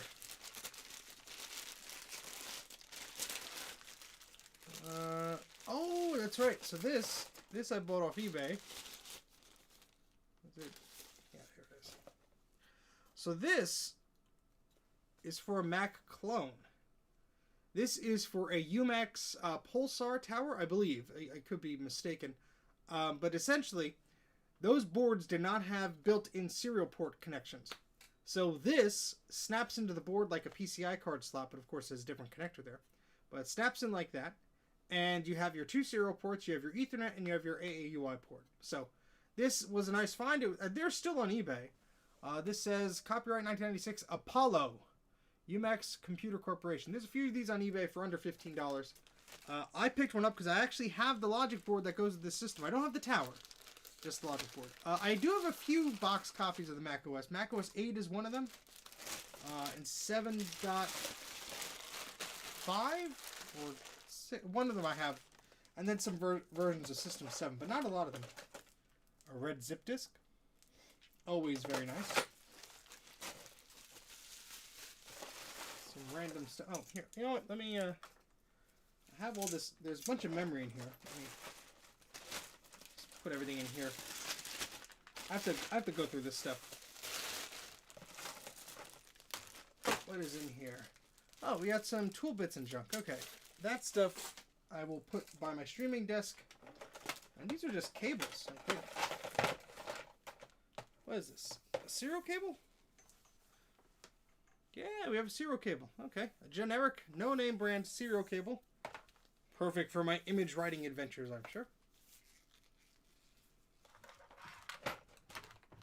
Okay. Thank you very much, DevNull. I am very much looking forward to doing more as well. They took a lot of time, took a lot out of me. We have an audio cable. So I will be producing one in the coming months. I don't know when, but yeah, just one of those videos that does take a lot of time, but it's well worth it, I assure you. An old clock battery, 4.5 volts. Does keeping a vintage computer plugged in shorten its lifespan? I mean, if you're not using it, I don't plug it. That's simple as that. I don't know if it shortens it, but power supply is probably getting some juice in there. Oh, good night, Trina. Take care. Thank you for stopping by. You got an old battery. Trash. This is a capacitor or something for an old air conditioner. Trash. I got a bunch of tool bits here. I got a plastic scraping tool. Yeah, so this is all stuff I got to go through. The lid fits. I got some nails in here. Oh, these are... I'll put these in there as well. These are audio cassettes that go with this. So these little baby cassettes go in here. So might as well put all those together. Okay. Now that Trina's not here, we could take stuff out of the trash now. Oh boy, there's another camera I have to look at. It's my older camera. Put that over there. Okay. What else we got here? Oh, it's a concrete drill bit. It's a back to. We have a few of them. These come in handy, especially because all the walls here are concrete. So when I put that little shelf up, I had to drill into the concrete. That was not fun. So yeah, keep those together. What we got in here? Oh, here's a bunch of my little resistors. How about that? There's a bunch of them. All right, I'm gonna put them in this bin over here. That goes in my toolbox. Got a hard drive limited demo CD, whatever the heck that is. It's a CD.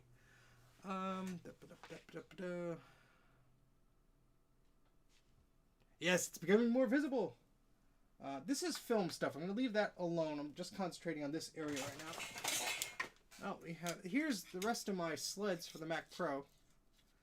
I don't know if these are for the 3,1 or the 4,1. I'd have to check.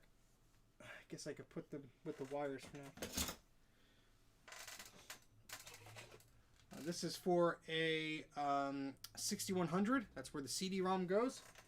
Or a Quadra Centris 600 series, something like that.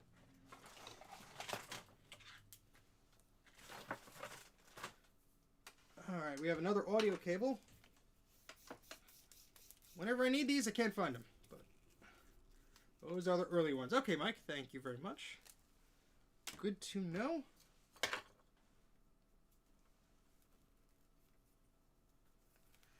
Yeah, I mean, if I'm not going to use a computer, I will unplug it.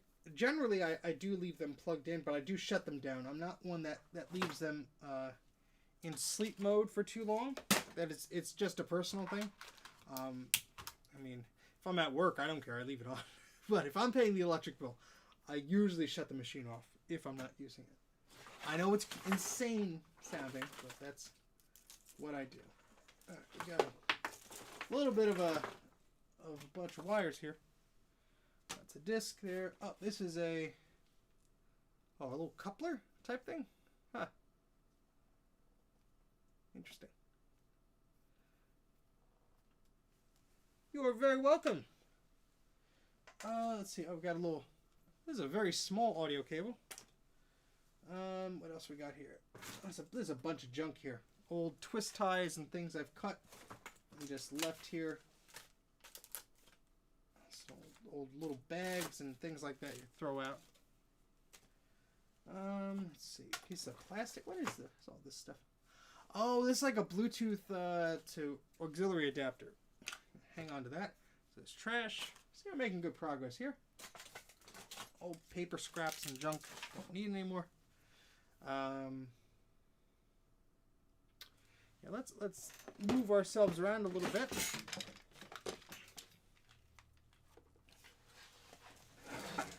Closer to this stuff because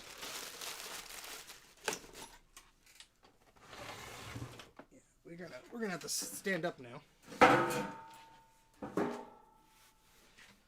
Okay, so this coaxial cable is for my old cable internet, and since I no longer have cable internet, I don't know where to put this thing. I could just take it out, but I guess I could shove it up there, maybe. Ooh, what is that? I never noticed what that is. Is that a ground plug? What the heck is that? There's some plug on the top there. You can't see it. I wonder if that's plugged into anything. I hope not. It looks kind of like it shouldn't be.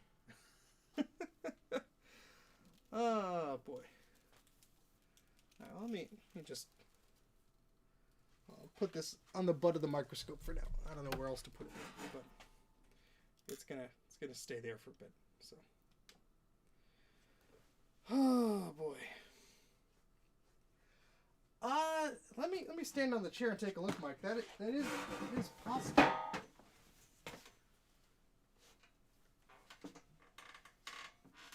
Whatever it is, it's going into the top of the transformer, and it looks like it's like grounded, but then there's wires sticking away. Like it's like exposed. That kind of concerns me. And it's not one of those things that you could see unless you're standing looking above it. So when we had the house inspected, I wonder if they actually caught that. But I guess if it's been here all this time. I do not have musical doorbells. I do not bid on centrises. General rule of thumb, do not bid on centrises. Alright, so we got an Apple keyboard here. I don't know, when Mike comes over, he can tell me what it is, because I have no idea. Alright, here's the transformer to my Synology NAS. I'll leave that here. Hey Mike, here are the video cards you gave me. I don't know if you could still use them, Mike, but here are the video cards you dropped by.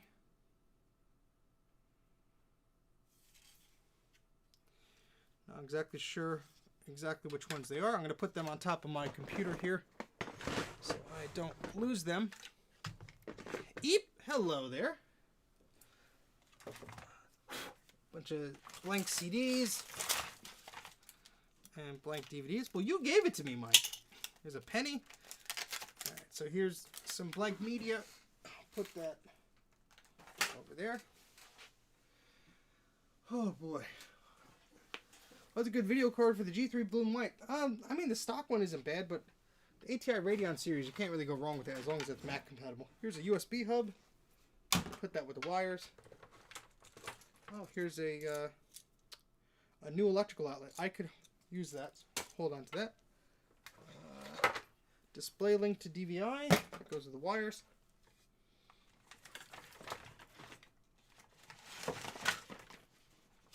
Oh, I have to send that back in. It's one of those projects I signed up for. You fill out an art book and you mail it back, and I never mailed it back. Put that over there. I'll forget about it, I'm sure. Yeah, these are cool. I have used a USB converter. It's another audio cassette dealie, player, recorder, whatever you want to call it. That's an old identification card. Put that with the other junk. There's a bunch of VHS tapes. How about that? Even if you get me a power strip with more ports, I'm gonna fill it up anyway. Mr. Lando Calrissian will be the one to confirm that. Diddy Kong Racing. How about that?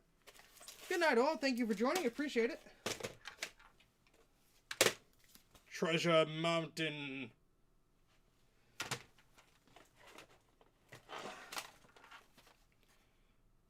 Futurama, tape number 3. Heck yeah. Bad, won't play. Well, it's probably snapped somewhere.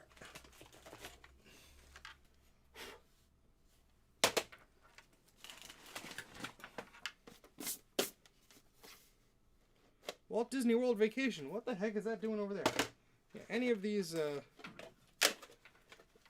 tapes that are home movies should go in the other. Oh, this is funny. So this Nick, stop. This was a tape that I recorded cartoons and stuff on when I was a kid, and I recorded myself playing Sonic CD.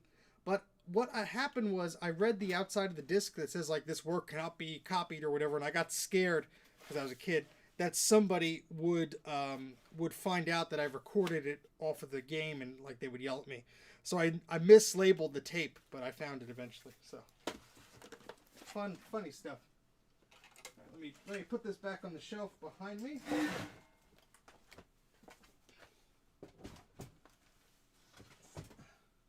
Okay, so all the important tapes are in the right spot. Yes, Sonic CD is an excellent game. If you've never, here's the holder for those drill bits. If you never played Sonic CD, give it a try. It's been re-released a few times. Oh boy. All right, so we have, what is this, a 3/10? No, what does that say? 3/16. So that one goes there. Okay. And this is a, whatever it is, I used it a lot. I guess that one goes there. And this one goes there. So I'm only missing one. How about that? That's a record. That's a record. Yeah, the GameCube one is pretty good. The remastered one is pretty neat too. It's a 115 gigabyte OS 10 10.6 installer. So that's what's on that hard drive. A power adapter. Oh, this is for a camcorder. I have a camcorder around here. I have to find that. This is for a JVC camcorder. Oh boy. That's a Game Boy Color.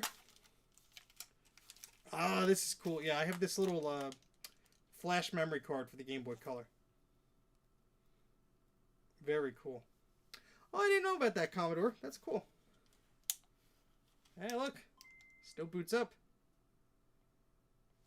What games do I have on here? Kirby's Dream Land, Tetris DX, and Puyo Puyo 2. Oh, let's play some Puyo Puyo 2. We need a little bit of a break. You probably can't see because the lighting is bad. Let's see if we could get a good angle here. You kind of see it, maybe.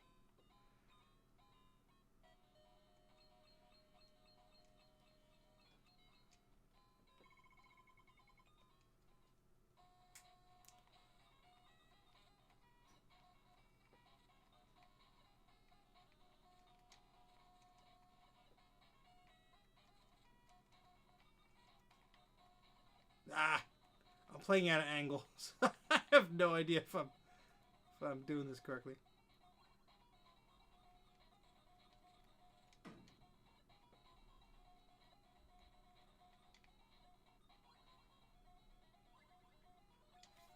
That's enough of that. Oh, that's a fun one, though. That's a fun one. Mac84 Gaming. Alright, let's see what else we got here. So, old piece of paper can be trashed. Old receipts. A Band-Aid. That might come in handy.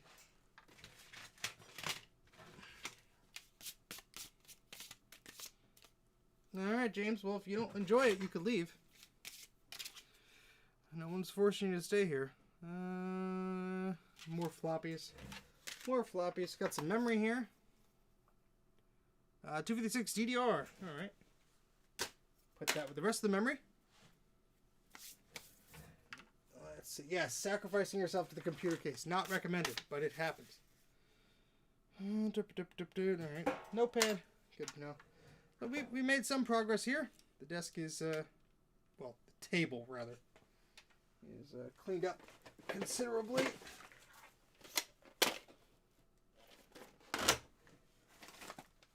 Anti-static bags. These are always handy, so I'll hang on to that. This is an old printout test I was doing.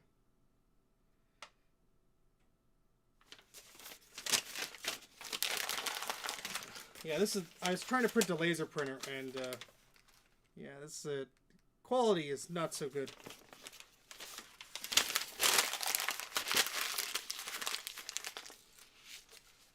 Oh boy, that's just a lot of junk I left on this table.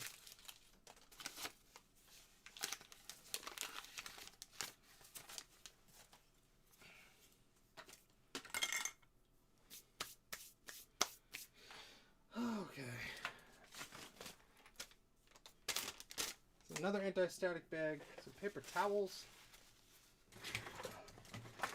Another cassette recorder. Oh, this is one my grandma used, I think. I have to find the rest of the pieces. See, that's the problem. I take things apart and I just kind of leave them there. So, what's below the table? Computers. So we have a Quicksilver. We have a Mac Pro, G4 400 megahertz, another G4, and some probably other towers behind it. Let's see. And laser discs. Yes. Die Hard Trilogy for the PlayStation. I don't know where that came from, but apparently I own it. What is this paper?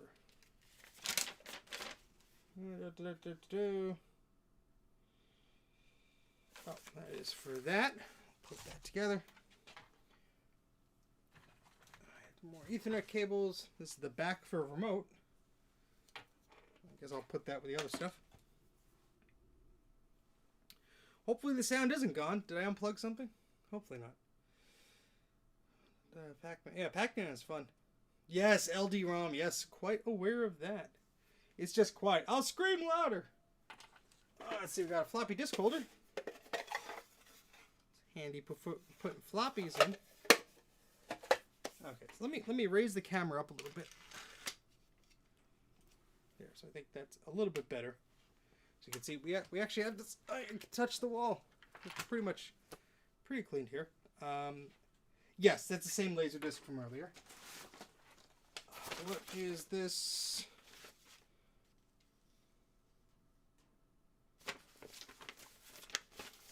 It's old printing tests. Welcome to the Windows printing test. Hey! Papers I have to go through. Boring papers. Hey, here's some mail. That's probably important. Oops. What do we got in here? Got a 3-com Ethernet card. Hey, Allison. She's excited that I'm cleaning. Got a FireWire 800 cable. And we got a modem. Whoever wants a modem PCI card, you come on down to Steve's. As this goes to the cables. Let's hopefully we don't turn off the internet here, because this is right next to the power strip that plugs into the internet. Oh, come on. Nobody wants a modem PCI card? They're rare. Very rare.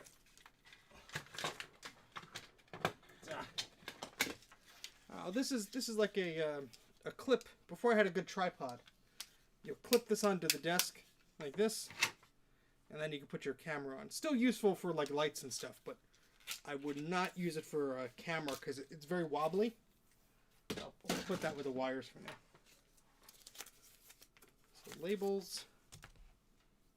Oh, thank you, David. Yeah, that little electronic air duster thing comes in quite in handy so far. Oh, more papers. Junk. Oh, this goes with the cable modem. That's kind of important. Garbage.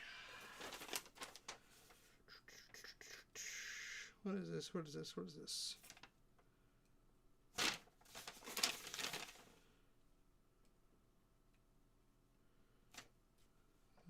I might need to review what the heck that is.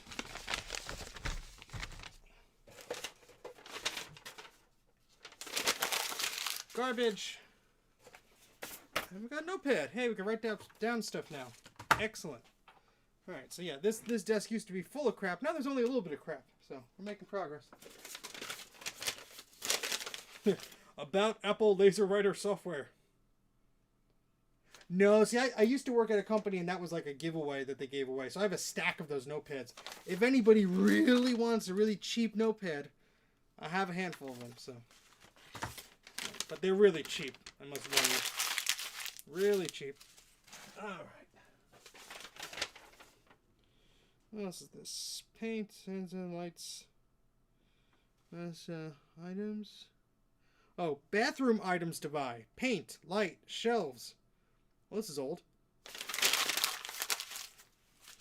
Swag is swag, man.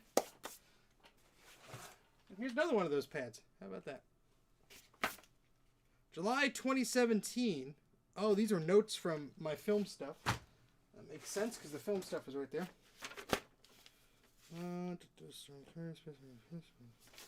Oh, wow. This is a script I did. Oh my gosh, this is old. This is before I had my Mac84 channel, guys. This is ancient. Yeah, I was going to do a video about the Game Boy Color, the Super Game Boy, rather. And here's the script I was going to do about it. I had a lot of notes of what I was going to do. And then the Gaming Historian did a video on the Super Game Boy, like a few days after I was going to release mine. And I got sidetracked, and I just never released it. Because you know what? His was very encompassing, and didn't really feel the need to do so. It was kind of depressing. But you know what? It was good because it forced me to relook at what I was doing. And I found that that it was probably better if I did my Mac84 channel. So yes, I like that movie. So there's a VHS of it. I know I'm silly for collecting old formats, but very, very odd to see a 2005 movie on VHS. So 1948 video scrapbook. Don't ask me why. I don't know. I don't know. Oh, this is funny. This is a bootleg copy of Pokemon. Of the Pokemon movie. This is obviously a bootleg. I bought this because I knew it was a bootleg. It was at a thrift store. And my goodness, is the quality horrible. Absolutely horrible. And it's why I love it. I mean, it's just... My wife is looking at me right now saying, throw it out. But it's horribly good. Okay, this, I was going to put a screen in, like a protector thing, but I have others, so I could throw that out. There we go.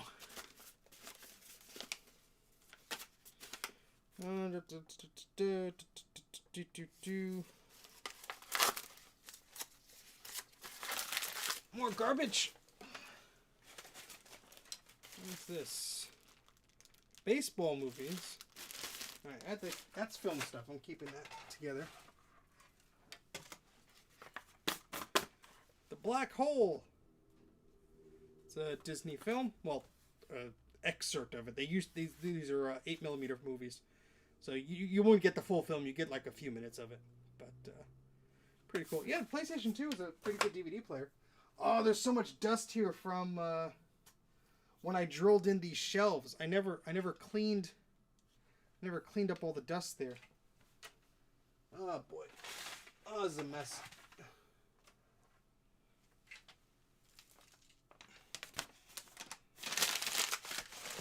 Oh boy.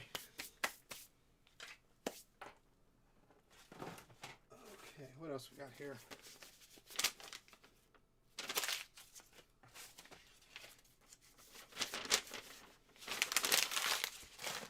More junk, more junk, more junk. Yeah, if the Dreamcast had a DVD drive, I think it would have been a more popular thing. It could play VCDs. Another lotto ticket where I didn't win. How about that? That's why we don't play the lottery anymore, friends.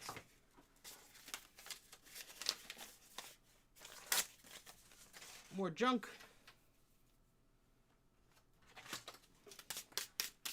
That's why everything is all dusty. We have a floppy disk. Austin laptop startup. That's right. I have this PC laptop. I'm going to put that up there so I don't lose it. We got some zip disks. Got 2 zip disks here. No, those goes with the disks over here.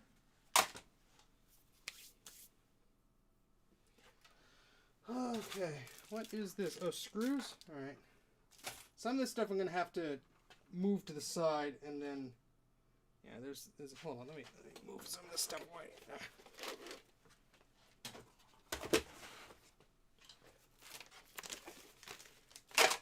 Okay, so yeah, I wish Sega would make more systems, but I guess maybe it's better they focus on software, huh? Alright, So I'm just reaching over and grab some of this stuff that's just kind of stuck behind here. I got a USB cable. Here's a Netgear 802.11a/B wireless adapter. This is a card bus one, so 32-bit. Very cool. So that could come in handy. It's probably PC only, but I know someone who has PCs. So there you go. Oh my goodness, there's a lot of power cables that are just hanging around here.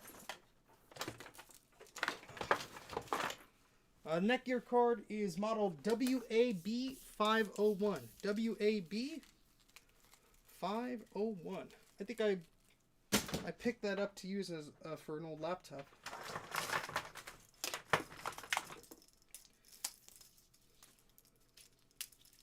Thank you for typing that in. Here's a DVI cable.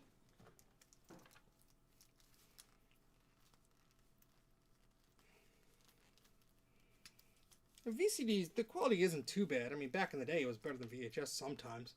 Well, Super VCD was, but... Alright, this is a cable. I guess that'll go in the cables too. Got a lot of these power cables just sitting around. Ooh, a spider. What are you doing there, friend? Where are you going? Where are you going? Spider wandering around the desk.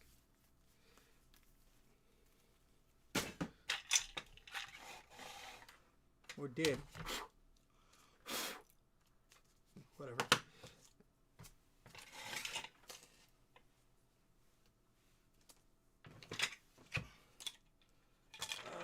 This is the power adapter for the NAS, and it's a chunky one here. So that wasn't a scary spider. PC only. Boo! Well, that explains why my network attached storage wasn't turning on. It wasn't plugged in. Well, I'm gonna leave it unplugged because I don't need it to be plugged in right now. Oopsie. Oh yeah, here's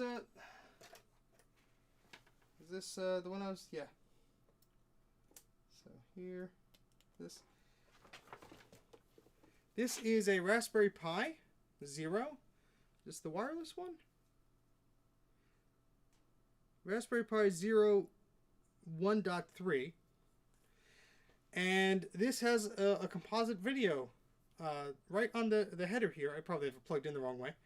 But yeah, I made this little cable with some heat shrink and stuff. And so that lamp, this is what I was going to have powering the lamp. So I haven't gotten to that yet because I wanted to power this TV and the Pi from the same power supply. But that's why it is sitting on that shelf. So I could do that. And this Ethernet cable I'm going to put in the bin. I don't need that out right there. And same for this telephone. Oh, this is like for one of those credit card modems. So, yeah. All right. I'm sorry this might be boring to some of you, but I am making good progress here. There are 3 Mac Mini power supplies there. And those power the Mac Minis that I have plugged in. I only have 2 of the 3 plugged in right now. But okay, what is... Oh, that's for the Mac Pro. So he can't turn off this power strip. That's for the Mac Pro. This is for the Mac Minis plus... What is this plugged into?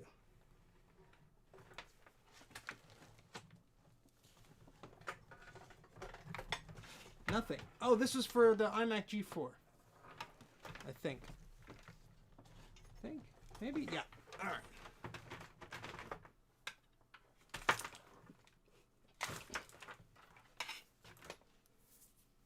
Here's the original cable for an iMac G4. Comes in very handy when you want to use those systems. A clean basement is a productive basement. It's also a happy basement.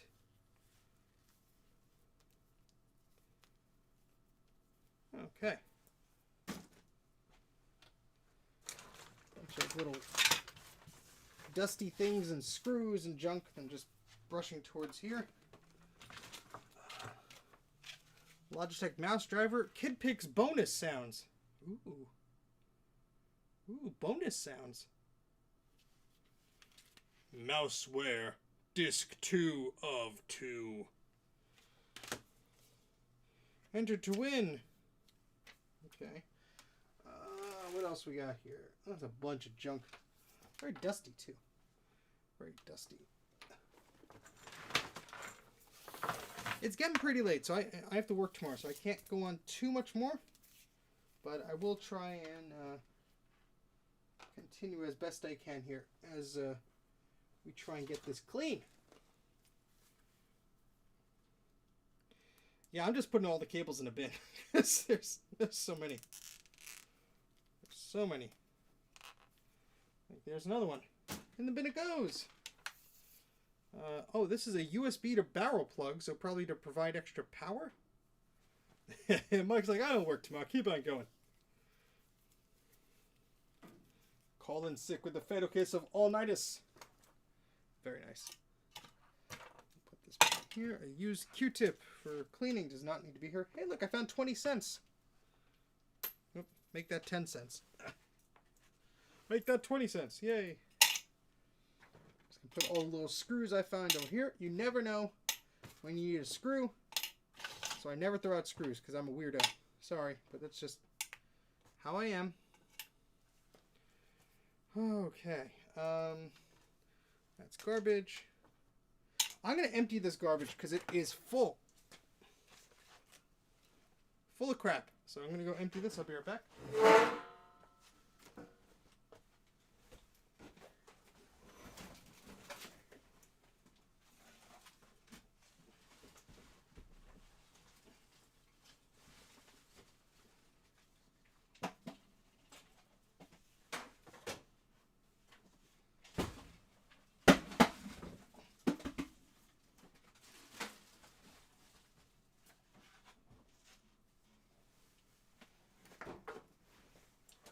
Trash can can hold a surprising amount of crap. Live, taking out the trash. If I talk through this, it sounds a little weird. Woohoo. Well, good night, anybody who's leaving. Thank you for stopping by. Alright, yeah, so I have a bunch of these little label backing things from when I was printing out labels and stuff. That's going right in the trash. Oh, my hands are so dusty. Here's an iPod Nano. How about that? Look at that. It's in good condition, too. What the heck was it doing on this desk? I don't know. It's a 4 gigabyte. It's not swelling or anything. Ooh. Ooh, I like. I think you had a typo there, Commodore fan.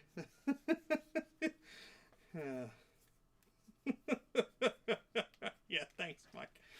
Alright, let's put that iPod over here. So we don't break it or lose it.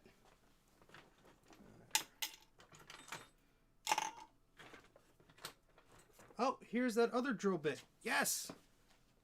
Hold on. Oh my god, we have the full set. I can't believe it. A full set of drill bits. Reunited. I can now drill into concrete, which is going to be very handy. So I'm going to put this to the side. I'm going to put that in my toolbox. Sorry, I hit the microphone there. All right. So let's get all this crap in here. And thank you for joining me as I clean up here. I promise tomorrow I'll stream something not cleaning up. How about that? Because I know it's not everyone's cup of tea. Hey, look, a quarter. Yeah, I could try. Let me adjust the microphone here. Is that any better?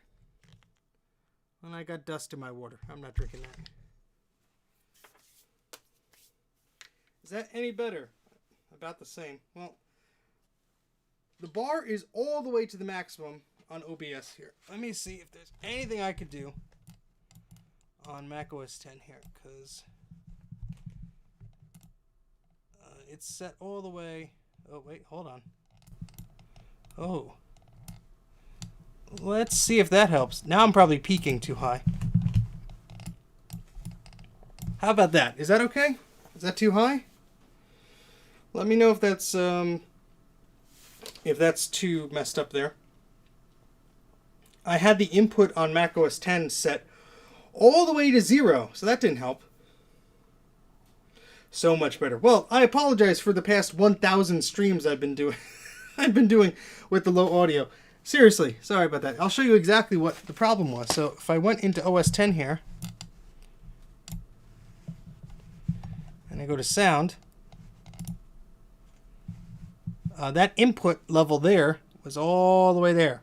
So, yeah, I don't know. Maybe it's just the direction of the microphone or whatever. But yay, we fixed it. I take full credit for that. No, thank you guys for letting me know. Sorry. All right, a piece of plastic. Oh, that's for put that there. Garbage, garbage. Bruce is like, I could finally hear you all the way from Australia. At least it's fixed now. Yeah, watch. I restart the computer and it unfixes itself. That's a USB cable, remote. I got another Apple power cable here. Oh, this is when I had 2 eMacs on the desk. So this rubber is getting all sticky and all the bunny fur and dust is attaching it to it, but that's okay. We could clean that up. Yeah, I mean, honestly, whenever I mess with the microphone settings or anything, it always defaults itself like after an update or something anyway. So it's always a little bit frustrating. But what are you gonna do? Coffee fund. I don't drink coffee, but I will gladly accept money for coffee. Anybody wants a plastic spoon? I usually keep a silver spoon around to protect myself, but a plastic one I have no use for.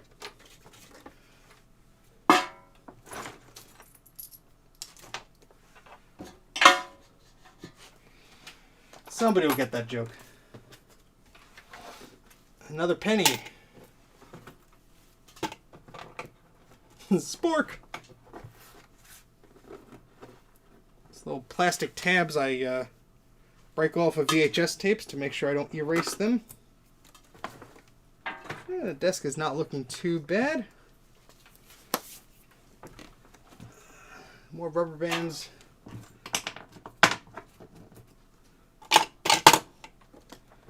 Let me get a brush or something. There's a bunch of stuff over here. All right, I guess I could use my hands.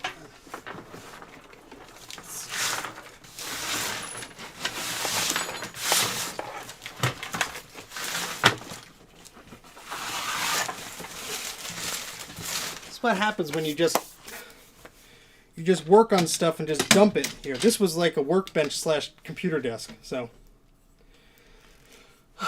Need a tactical spork. Garbage. Garbage. Garbage. Garbage. Garbage. What was in here? Lens cover. Yeah, I could use a bag. HP touchpad. Limited warranty. I don't think I have to worry about that anymore. Trash. Rubber. Oh, this is actually a wire. Right. It's just that. Oops. Ah. Ah.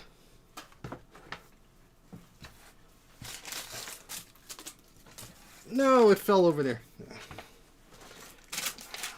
What the heck is this? Garbage. Garbage. Garbage. Garbage. Garbage. Ooh, a Tron identity disc. This will come in useful when I'm on the grid. Put that away. Screws. More screws. Put some in this little drawer here. We got a little bit for a screwdriver. Some gears and such. There's some useful things here, but most of it's garbage. Hey Steve, got a Power Mac 8500. Been having a bad luck getting RAM for it. From 128 came with a 128 is actually a good amount of memory for those things. Mike, what is the name of the company on eBay that had good prices on on what is it, 72? Is it 72 pin memory? Jeez, I can't remember off the top of my head what type the 8500 takes. eBay is probably your best bet for better or worse, but there are some good places on eBay that actually do sell memory for a reasonable price. 168 pin, okay.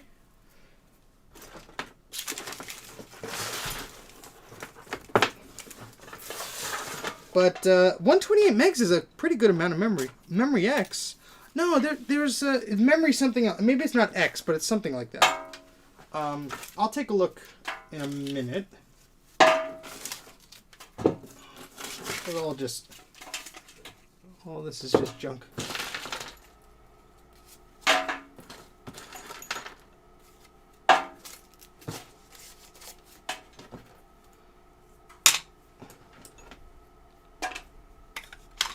What's not Mac memories? It's like memory something. I have the bag over here. I'll check in a few minutes.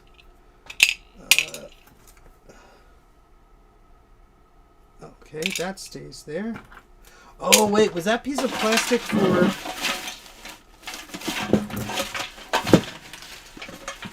No, that's not. There's a piece of plastic I need for a tape player that I was taking apart. I just need to make sure I don't throw that out. Garbage, garbage, garbage, garbage, garbage, garbage, garbage, garbage, garbage. Old capacitor, garbage.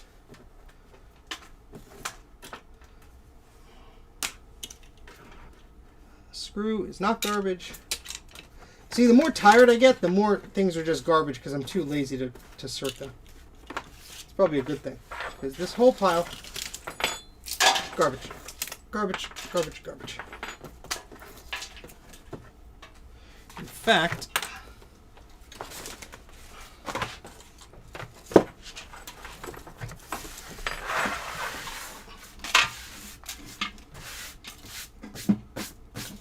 I think that there's a ton of dust. My hands are filthy.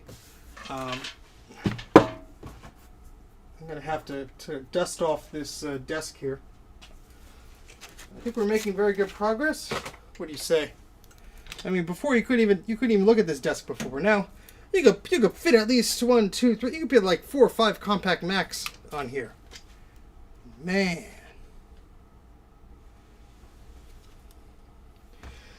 Whew. Oh boy. I'm kind of tired. Now, let me just finish up what I'm doing here. The Ethernet cord. Oh, this went under the. That's right. Yeah. See, I had a computer once here. So the cords went under here. I could now take some of them up here. Is the Ethernet plug going anywhere?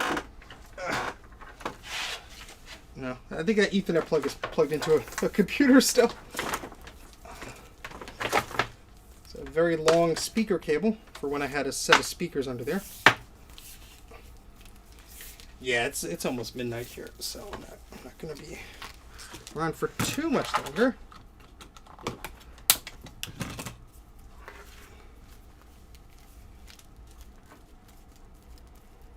All right, in the bin that goes. Same with that. I wish it was only 9 p.m. here. I'd go for much longer. Okay. I'm going to go take a break and get some water because the water I brought down has dust all in it. So I'll be right back and you can admire some of the crap I haven't yet cleaned up.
some more garbage in the bin. It's ready for warm Max. Yes, Mr. Lando Calrissian. He was actually in all of my early videos that I did. He was sort of a theme. I used to have him. He was like a good luck charm. Whew, let me sit down for a minute. Excuse me. He was kind of a good luck charm. I had him in the back of a lot of my videos. Oh, that's why I kept that. There's a wire in there. Alright, well I guess that's useful. Okay, so let's back up a little bit. I need a new tripod. This one is very finicky. Very finicky.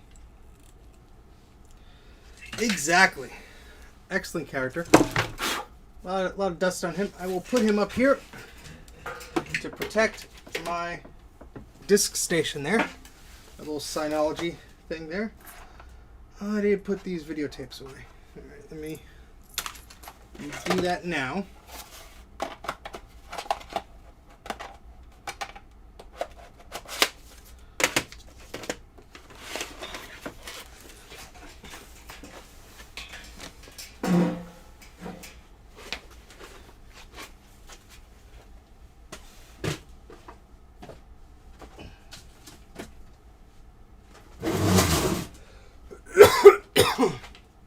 That's a lot of dust. A lot of dust.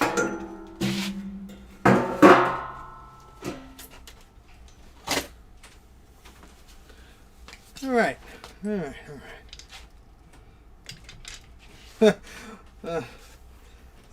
Let's say unaware and maliciously ignorant is probably two main pieces of the coat of arms of Florida. Let's just say that. Alright, so let's we got another zip drive here. Oh, bad. Hey, Mike, that's when you came over. That's I think when we figured out this was bad, or shortly before you came over, because we were working on that IBM PS2. I mean, the case is good. This is a parallel zip drive, but I think this is not a happy machine. He is back. They are back with food. This is why I needed to note the recording times of my Sony DVD recorder. Of course I printed out on a dot matrix printer. Oh boy. A Home Depot bag. There's probably tools in here I forgot I purchased. Ah! I literally just bought one of these at the store this weekend. Like 6-in-1 screwdriver. Well, I'm going to put one in the car. I just bought a bunch of stuff, didn't I? We got screwdrivers here. Got the little screwdriver here. Alright, the cutter blade thing. And rapid fuse all-purpose glue. So, put this stuff back in the bag. And I'm putting it up here so I could see that there. There we go. Oh, wow, that's old. Look at this. So here's a little behind-the-scenes trivia, folks. When my channel first started, I was going to print out this big banner and film it as the intro. But there was an alignment issue, as you could tell. And so, yeah, but this is actually printed in color. You could see the color ink there. But it didn't quite work out. So the intro you see in some of my videos of it printing, that's why. So that's a bit of a history there. Oh, there's the other half of the Mac Mini there. Where'd the other shell of that go? Darn it. Hold on. Where did I put that?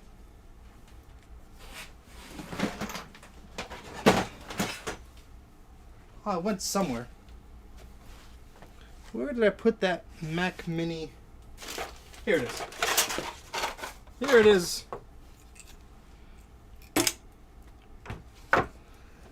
G3 upgrade card for... Oh, okay, yeah. If you're running OS 10, that ain't gonna kick it. But hats off to you for struggling through that. Because OS 10 on one of those machines is not exactly the quickest. Okay, so number 35. Okay, this is a Mac Mini from 2005. This is a 1.42 gigahertz apparently, because I put a label on it. This is missing everything else. It's missing the optical drive and the hard drive carrier, but I have the top for it, so that must be elsewhere. I'm just gonna loosely put this on. It's very yellowed at the top, but at least it has a top there. So yeah, but the more memory you have, the more applications you can run. So I definitely understand the need for wanting more memory. Okay, and we have a mini display port to DVI. Excellent. Oh boy. Oh, and here's that Home Depot receipt for the tools that I bought. So if I want to return those extra screwdrivers, I think I actually can. Okay, let's move on here. This stuff I have to go through. So those are labels for VHS tapes. Let's move these wires here. There's no reason this thing has to be in the front here.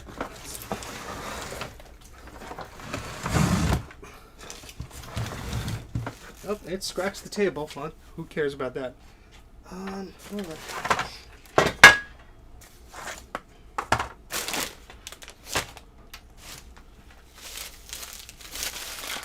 More garbage.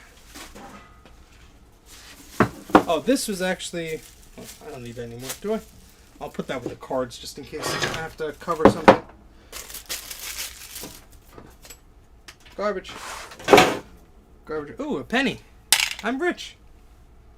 Hey, more gloves. I could have used these when the basement was all covered out in crap.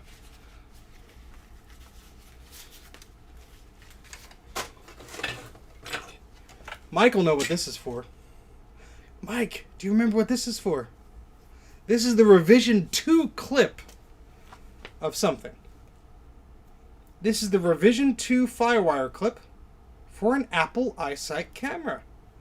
So the idea is you plug the Firewire cable into that, and this little part sticks into the little base, and if the Firewire cable itself holds up the iSight camera. But neat little doodad to have.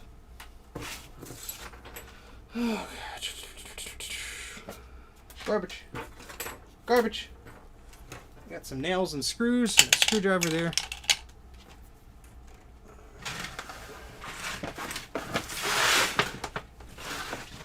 Got a bunch more discs here.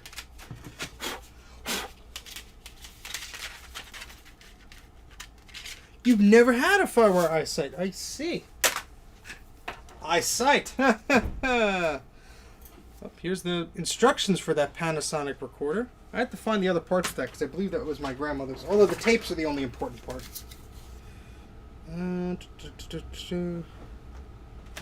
Sun, cheese, amazing. I have no idea what that means. I'm going to take a picture of it because I'm going to throw it out and then I'm going to... Where's my phone? I don't know where my phone is. Hold on. Hold, please. It's Dana. He's doing stuff because he's here now. Or maybe he's not. Does that make any sense? I have no idea where I put my phone. Whatever. We don't need it right now. Hey, here we go. HDI 45 to DV15. Woo!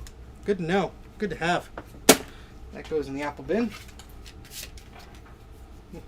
It's my own zip disk. There's my name on it. Yay! Alright. Garbage. Garbage. Garbage. Keeping the... These are eye hooks. These are very useful. I'll put those with the rest of the little bits there. Garbage. Garbage. A little screw. Go over there. Happy little screws. $75. Jeez. Put that over there. I had to take a picture of that.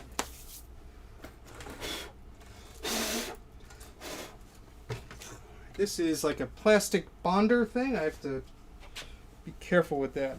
Put that over there. There's a Zip 250.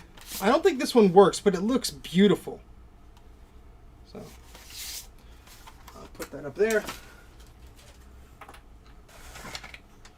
Bunch of extra wires here. Garbage. Garbage.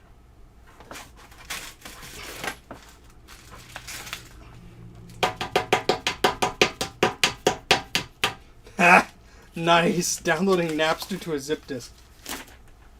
Pretty clever. Oh, this TV is about to fall down.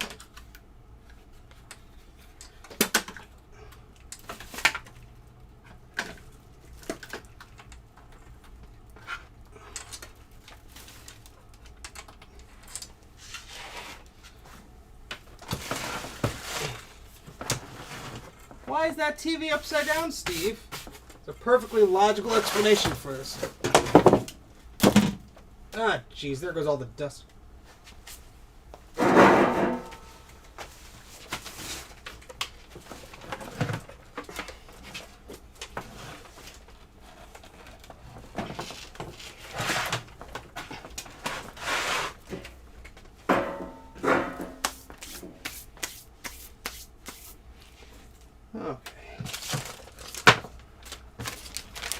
Anti-static bags. I knew the second I bought anti-static bags I would find them. So, yeah, so I drilled into this wall and the dust went over here. So that's why there's so much dust here. I don't need this plugged in right now.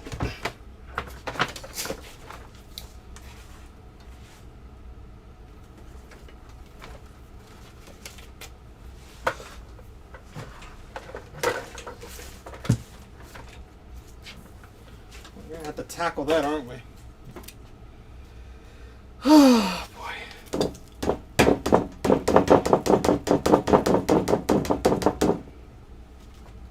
Yeah, the TV was upside down for reasons when I'm using the projector it needs to be. So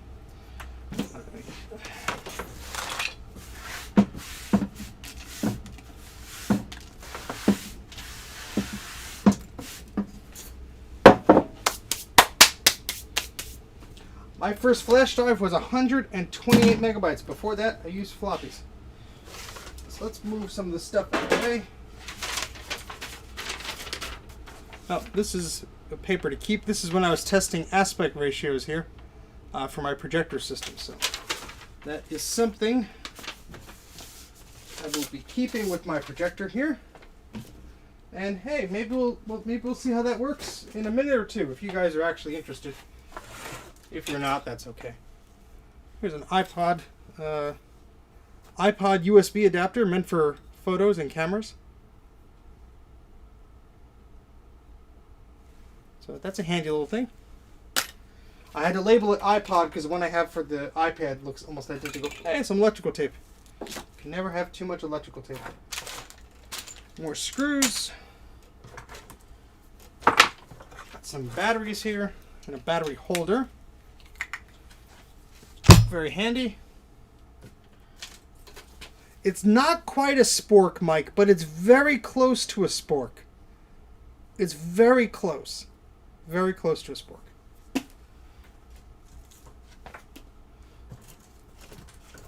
And no, I don't eat food down here. That was to spread glue. That's no spork. I see you've played Forky Sporky before. Piece of plastic is probably for an old computer.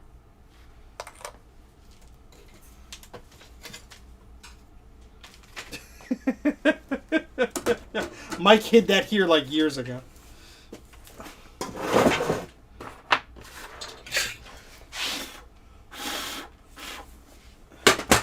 Look at that. We actually have space on this thing now. My goodness. So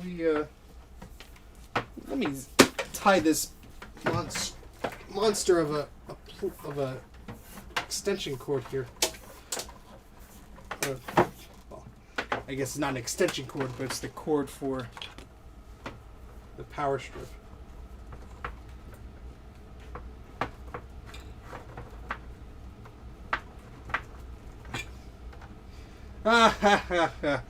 Only what's in here, Dana. We only emptied that once or twice. There's some good crap on here.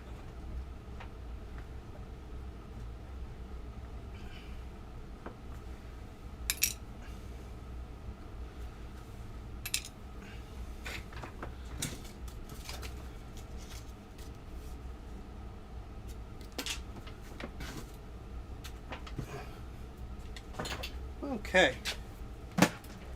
All right.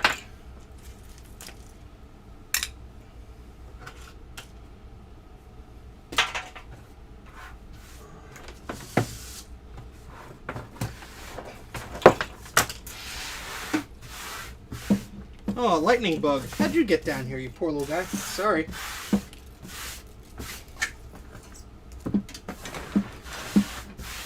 I really need a brush. You're watching at work. Awesome. Yeah, there's just very fine concrete dust. Well, I can still use this Ethernet plug, right?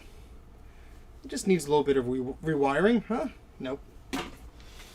Not that crazy. This is film. Why am I pointing it to the camera? Oh, I gotta see what's on that. One frame of film.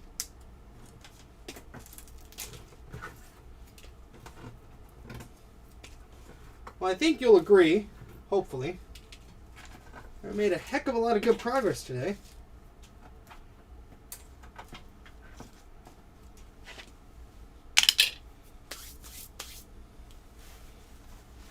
Oh boy. Let me move the camera back here so you can see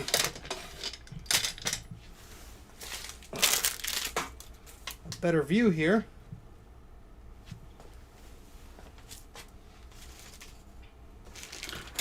The USB cable goes in the bin there.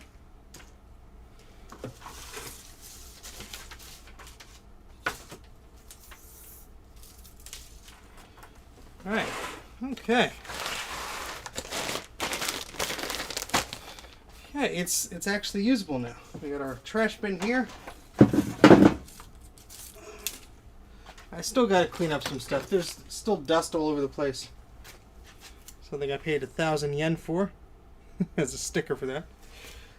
Oh boy, yeah, this was our old dining room table, and I needed a desk. I didn't have a desk at the moment, so I took this downstairs. And if you know anything about me, if I have open space, I likely will fill it up. So that's what happened.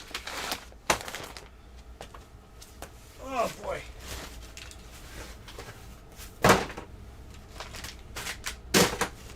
There's still some junk on the floor here. That's like, I don't know when the heck the last time I shopped at this store was. Have you finished cleaning? I don't think I'll ever finish cleaning, but I'm making progress. I'm just picking up some cables on the ground. Zip tying them up. Room for a train set. That's right. Put some choo-choos here.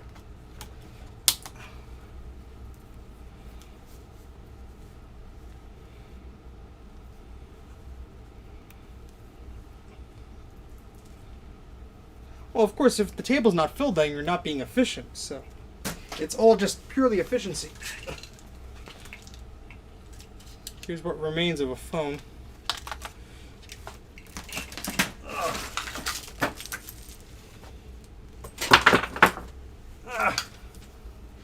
Just picking all the cables up off the floor.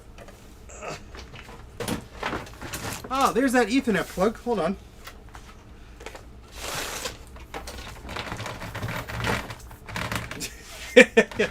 I live in a TARDIS.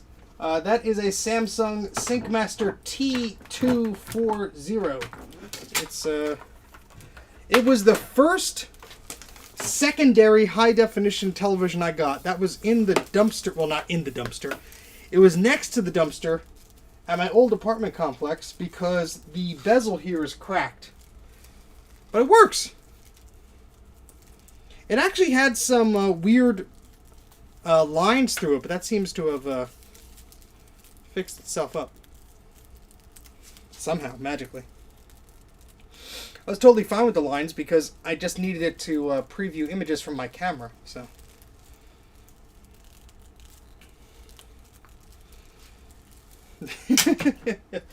Oh boy, yeah, a bunch of stuff everywhere too.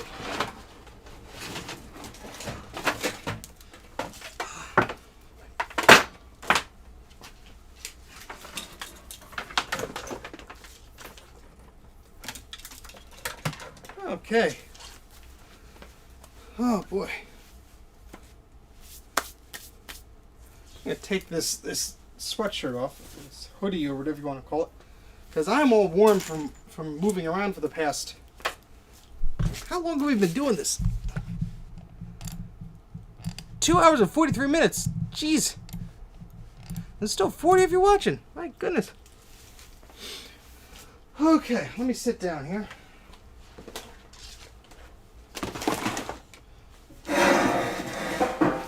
Oh, boy. It is good to sit, I tell you what. Only 30 likes. We gotta fix that. No, it's not. We got some like light snow, and now it's just like freezing rain and disgusting. So. No, you don't. There are plenty of adapters for analog televisions. They're not dead. Oh, that's gonna be annoying to fix. Oh, darn it. Need better glue for that. Here, let me show you how something works here. This is not exactly... Hold on. Mind the camera. It's stuck on a wire, isn't it? There, hold on. Hi. Whoops. See, that's the problem with this tripod. It has a mind of its own. There we go. Hi. Alright, so. There's a bunch of crap down here too, isn't there? Yep. We got some Apple keyboards. Got a remote control. Oh, Mike will like this. Hold on.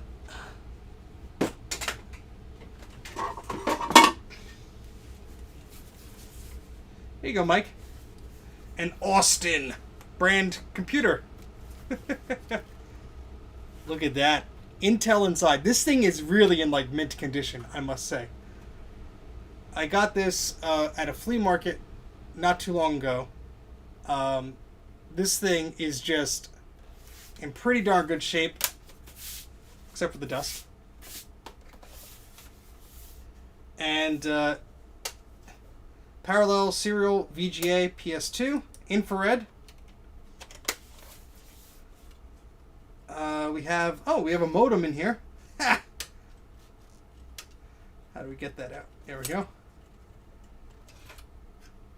3Com 56K modem. Well, here's the modem for the driver we found. That's funny. That's probably from this, because that bag had a bunch of discs in it, so would not be surprised. Let's see. Then we got audio ports here and power. So I actually have the power cable and everything for it. I just have to put everything back together. But that just sits under the... I didn't throw out that cable. I did not throw out that cable. That cable is...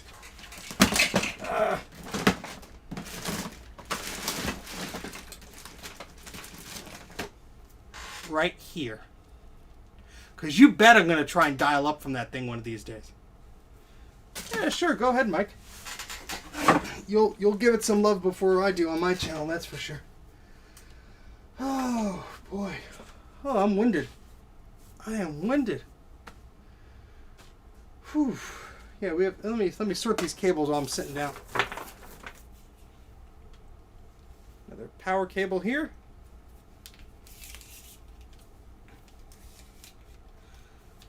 Yes, the Whole Foods bag on top of the iMac is to protect the screen. There's a T-shirt over it. Long story short, I had an iMac that was stored and the screen got nudged and it destroyed the screen. So I'm very protective of that particular iMac because I paid for a new screen. Dusty woman. Yeah, even the smallest amount of snow can make it hard to drive, so be careful. Be careful. In the bin you go. We got an S-video cable, fancy.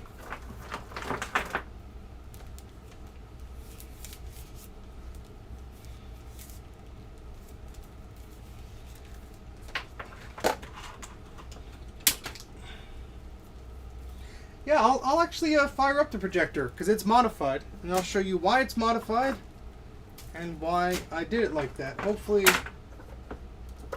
yeah, the light still works. It's this thing is held together with like glue and stuff, so it's really not the best, but it's the way I have it set up for now. Sorry, Chris. I got those cubes ages ago.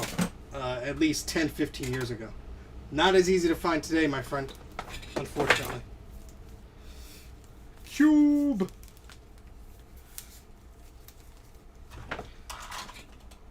So I don't know, this table might be too big to keep when I make this a room, because it just might be too large. But, could use it somewhere else, maybe, I don't know.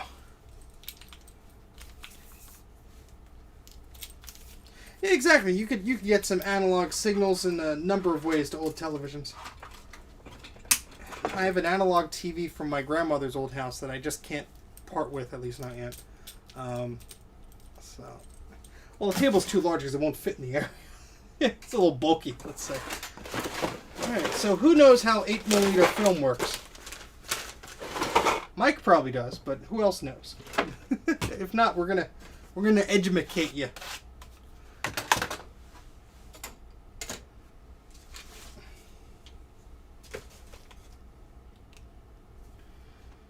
Okay, how am I going to do this here? Bruce is like, I do. So I'm going to show you something that I've been meaning to document for a while. And it's not going to be perfect because I don't have everything set up. But let me try and just get myself situated here. And I need a HDMI cable. And I had one the other day. Let me go grab it.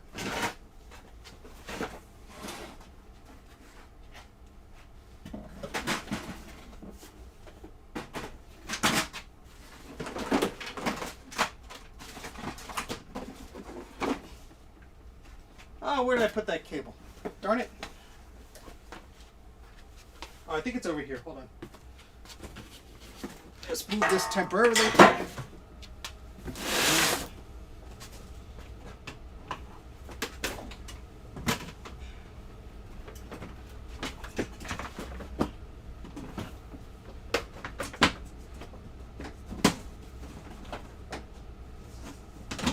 Nope, not there.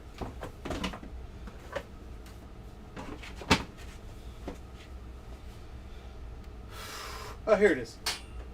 I found it. Yay.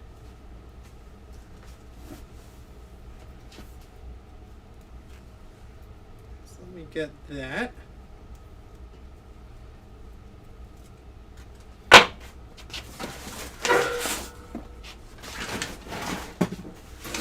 And I need a little tripod.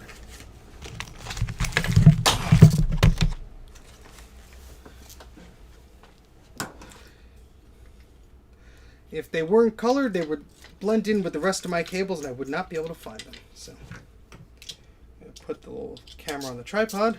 We're doing it live. Right, and this is caught on something. Let me untangle this. Ah.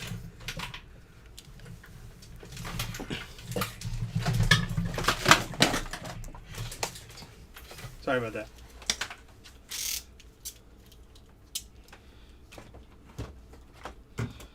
Close your eyes, the motion sickness will go away momentarily. Okay, cool. Adjust this camera. Here we go. Alright, so this is not too bad now. Eepville, New Jersey. Oh, boy. That's a lot of cleaning. I mean, actually, it looks like a table now. There's not as much crap on it. I mean, there is, but this stuff isn't going to stay there. So, and yes, below here are a few towers. So we have Quicksilver, and some other towers here. So I have to go through that. But the important part was cleaning off the top first. So okay, so let's see if we could get this projector to cooperate on camera. That'd be fun. All right, so let's. This would be fun for me. I don't know. It'd be fun for you guys. So we need an HDMI cable. I already have an HDMI cable. What? Where's the... Oh, okay. Yeah, this one will work. This is not needed right now.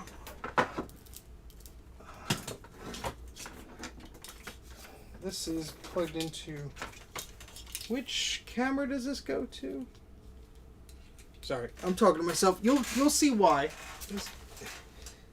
You'll see why. Let's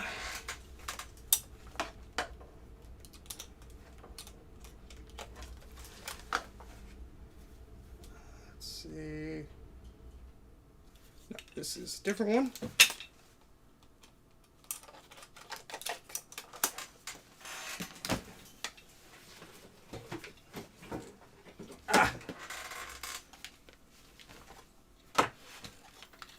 I will get to that. There we go.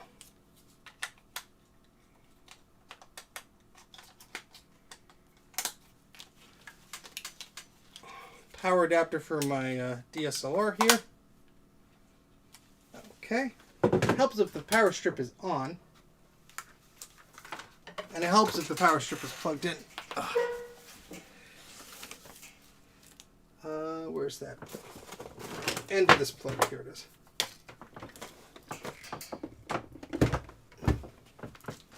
Okay.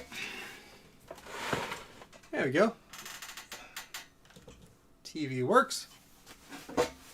So, this is a bit complicated to explain, but essentially, I have it set up so.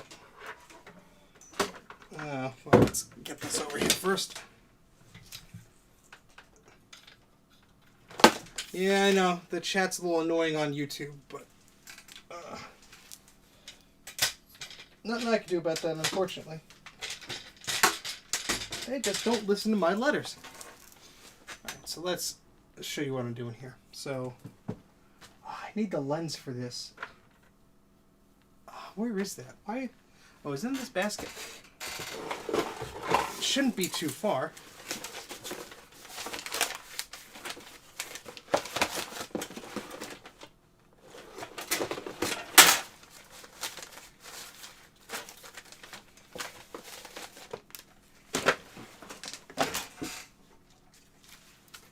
So this is a UMIG brand projector. The model is Mark 610D. And the reason this is off is this projector is heavily modified. So what I mean by that is I will attempt to explain. So normally the projector has a bulb inside. I've removed that bulb and I've replaced it with an LED. Now this LED has on a little plastic thing that's normally glued here, but it's sort of hanging free right now. Sorry, let me adjust this. If I'm going to explain it, I might as well adjust the camera, right? So yeah, this is normally like that, and that pushes light through the film, which is taken up by this spool here, and then this take-up reel gets all the film. And then, since the film goes through this little passage here, it sends the film out through this lens. Now, this lens was not there. This lens is on a... I can't really, well, I can take it off, but I'm sort of worried that's going to snap off because it's all glued on. This is on a piece of plastic that is like a camera lens mount thing. And then, so to the right or the left. Well, however it is, this can come off, so I can move it around. The idea is, how a projector works normally is it projects, it expands the image from the tiny film that's on these little reels. That little black sliver, that's the film. Each one has little pictures on it. And it will project it, it will enlarge that image. However, by putting a camera lens in front of it, it can do the opposite. It could also shrink the lens. Now, why would you want to shrink the lens? Well, this is an analog format. There is no way for an older version like this that you could just plug in a video cable and just transfer it. There's just no way to do that. there are some $400, $500 cheapo ones that do make ones that have a little camera and it captures it, but I don't have one of that. This is a dual format. It will do regular 8 and Super 8. So the idea is that you have this camera lens here, and you project it onto something. And to capture it, yeah, it's a homemade telesend essentially. To capture it, I use my DSLR camera, and I actually take the lens off. And I have a special lens that has broke. It's I don't know where I got it from, but it was a broken lens to begin with. The thing is, this camera needs to have a lens on it to understand that it could record video. So the lens mechanism is basically just this little piece here. I don't know where it is. I'm gonna try and find it. But essentially, you project the light from here into the camera, and then you're able to see it on the TV. The problem is everything is upside down. So that's why the television was upside down before, huh? Making sense? So I'm going to try and see if we could at least do a little bit of showing exactly how this works here, hopefully. But this took me a few years to figure out. There was a guy who made an excellent video just showing this off, but it wasn't in English. There was no description or anything, so I had to sort of figure this out. I had to rip off the blades from this so there was no flicker. Putting a camera upside down on a tripod would require a special rig, which I don't have. So I was simply working with the tools that I had at the time. And let me just... Actually, you know what? I could use my new camera, can't I? Hold on.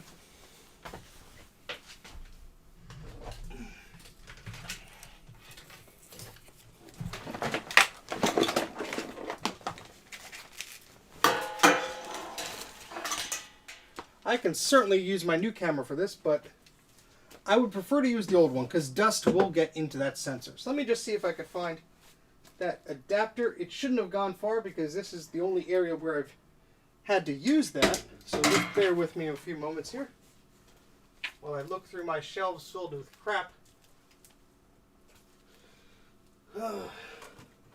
Eventually it will all be organized. I'll just keep saying that to myself. And eventually it will be true.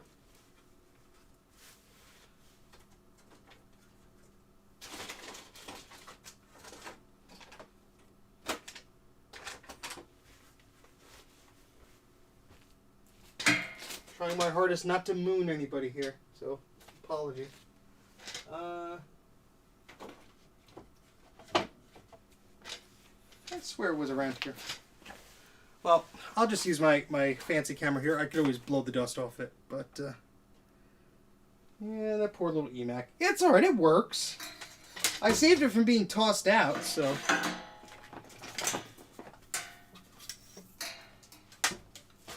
Alright, we'll just do it with the camera that I have. Where's the other cable? Because I don't know where that lens, that broken lens went, but we'll have to deal. I hope I didn't moon anyone. Sorry. Yeah, it's just taking a little snooze. It's a tired little guy. You know, he's had a long life. All right, so we're gonna get this cable here. Mac84.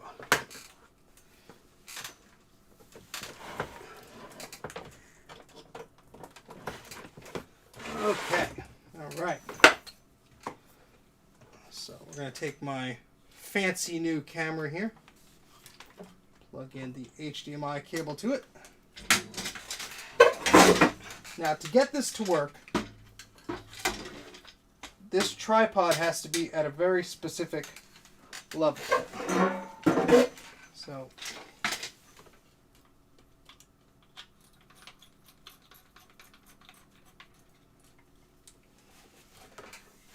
let me zoom the chat in because I can't really see it from where I am.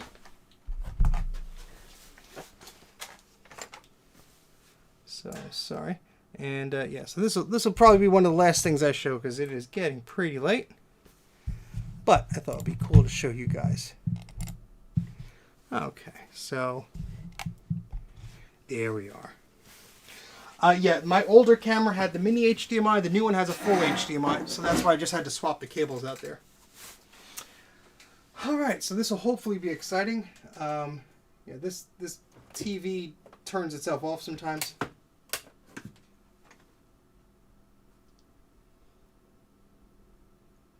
I don't even know where the power button is. I just keep pushing buttons until it turns on, because it is broken. I mean, it's a broken television, but it does work. There it goes. All right, so we want to the. Whoopsie! Oh, I went ahead and turned it off by mistake. Hopefully, I didn't break it just then. That would have been embarrassing. Oops. Really? No, I haven't been anywhere. I haven't gone anywhere.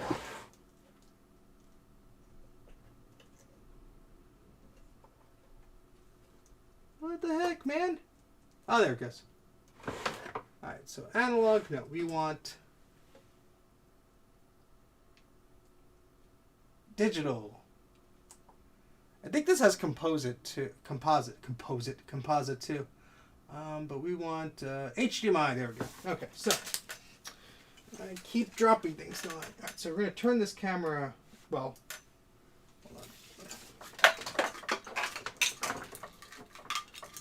Power adapter for everything these days.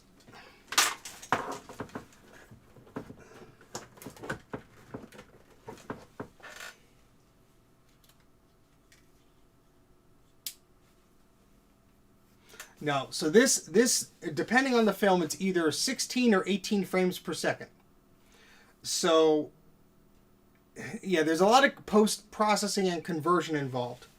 But let me move this. Oh jeez, come on.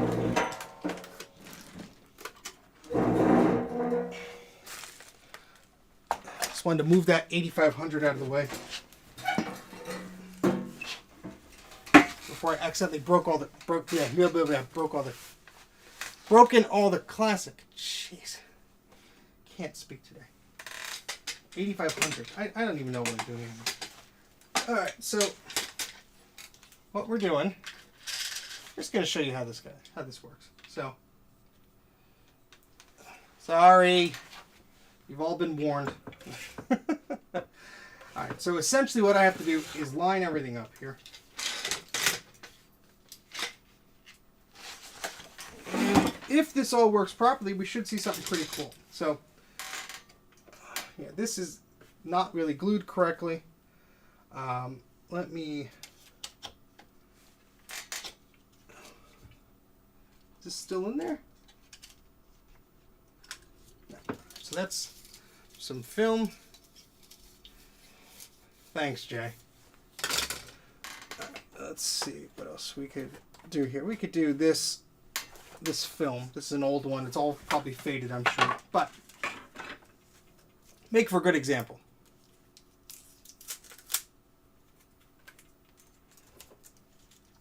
So we have two reels here. There's the take-up reel where the film comes from. What's the matter, Jay? You're afraid you're going to learn something? And then we have the secondary reel, which takes up the film that is being displayed. To find one that will fit, and that might work. All right, so you're hopefully going to see something on the television set, but let me try and set this up first. Now this is going to make some noise. There's a motor in here, so this is going to make some noise, but I promise it will be mildly interesting.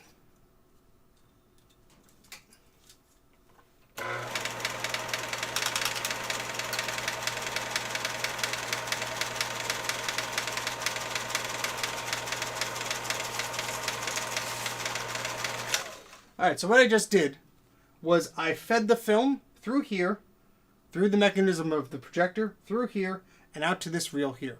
So, when it plays back, it goes from there to there. I'm just waiting for there to be an image on here because there's quite a lot of lead time.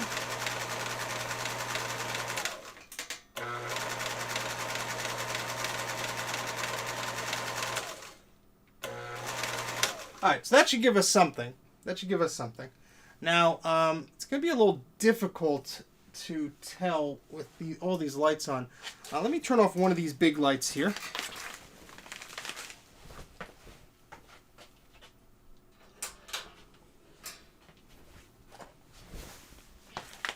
Okay. That didn't really make much of a difference. But, all right, anyway. What I'm going to do is take the lens off of this camera. Where is my... That's actually what I could use.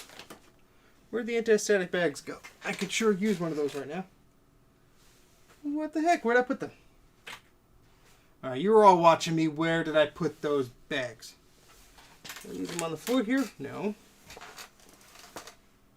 Where the heck did they go? Nah.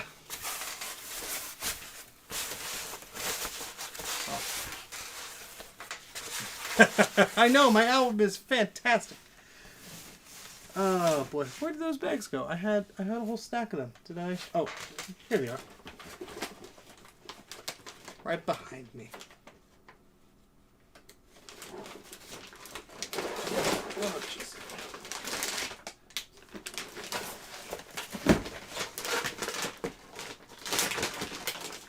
Sorry, 1 second. Alright, cool. So.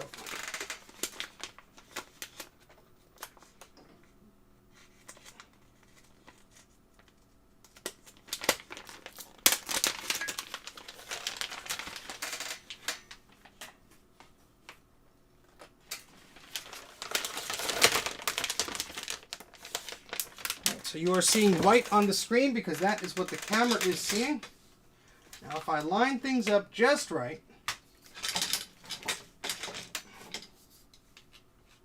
and this tripod is a little too tall, of course, I have to adjust this.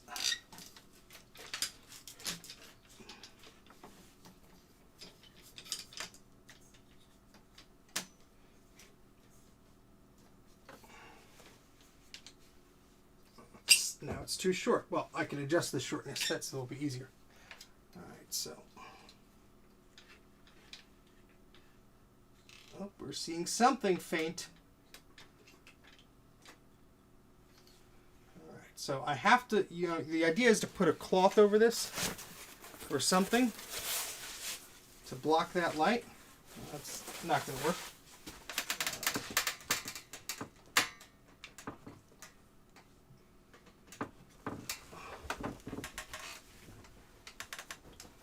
T-shirt would work. So what I have to do is first I have to adjust this so that the image, oh, yep, now we're seeing something. So you can sort of see text there. Let me put this over here. Look at that. Look at that. So it's a little bit off center.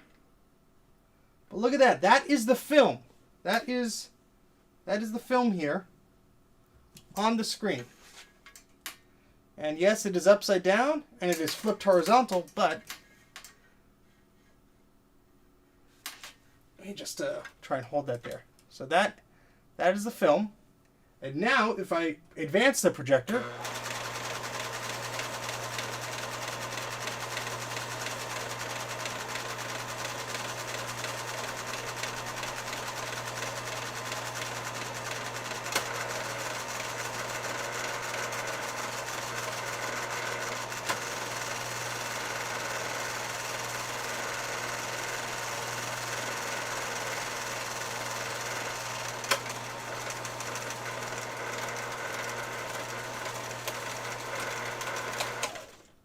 so, see how that works?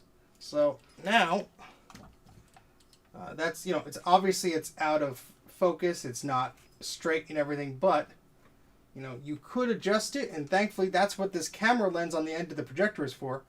I could fine tune this. I could adjust the focus until it's pretty sharp. And so, yeah. So of course that's the film that we are just playing around with here. But yeah, so this is a very complicated setup. But the reason I'm doing this is I have these. These are film reels of my family. They visited Ireland, England, Scotland in 1974. This is the only copy of this film.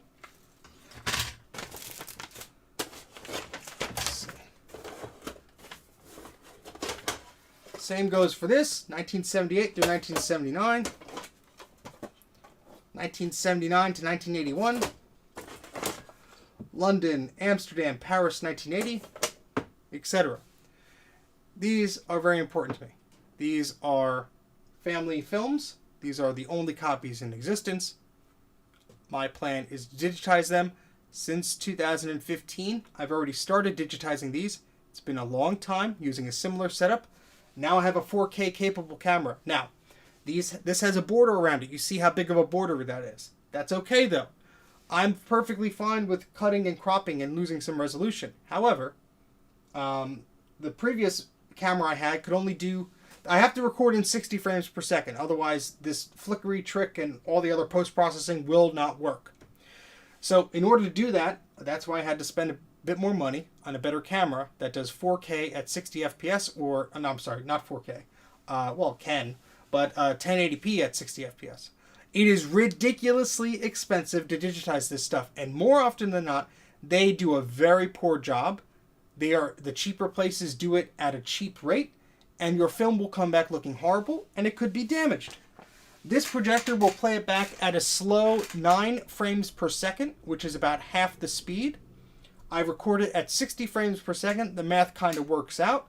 I have some post-processing software that only works on a PC, but it's very complicated. It removes duplicate pulled frames and stuff like that. The reason the image is moving is I'm blocking light as I'm doing this. So I usually have to do this in the dark. When there's a wall here, that'll make that a bit easier for myself. But yeah, this is a project that's a huge labor of love. And exactly, if you want to do it right, you got to do it yourself. This took me a long time to figure out.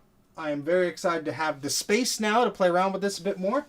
But that's been something I've been dying to show off and explain how it works for a while. And you can see, like, if I turn the light off, that goes away. So this is very cool. So that is something that there is a way to do that, Bruce. People have used Arduinos and Pis and stuff like that. However, in my experience, I've taken stills with the camera in this mode, and I've taken video. And the resolution of Super 8 is pretty darn good. But honestly, the frame by frame is it would be awesome. It really would be. I would basically have to re-engineer and build a whole projector system to do that. And at this point, I've invested so much into this method with a better camera, I could probably achieve similar results.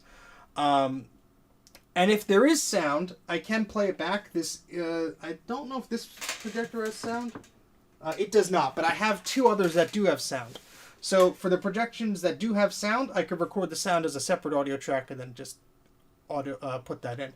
But yes, there's plenty of other ways that people have done this with still things. So the film is grabbed one frame at a time. That's what those Wolverine projector systems on Amazon do. They're a lot more money, and honestly, it's really a shame, because if those were open source, I would go out and buy one. I really would. But they compress the heck out of the footage. So you go through all the trouble, and then you get an MPEG file that's really compressed, and the artifacts are just horrendous. So honestly, I would spend the money if it would save me a lot more time. And but this is the method I have figured out right now, and that's how it's set up. But yeah, it's a bit convoluted, but it does work. So I'm gonna rewind the film here. Wait, which I have to refer to this. The reverse. Okay.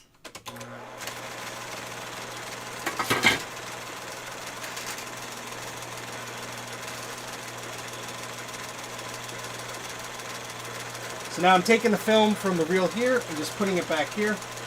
This is very slow to rewind, this particular projector.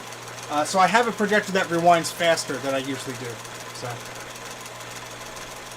So I'll explain that in a second, once there's not as much noise.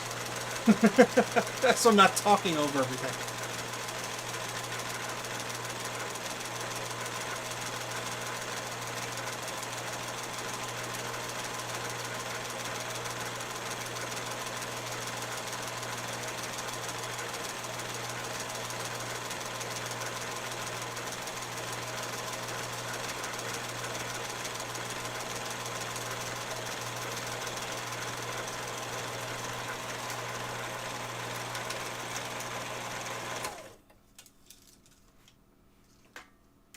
Just put this back so it doesn't explode all over the place.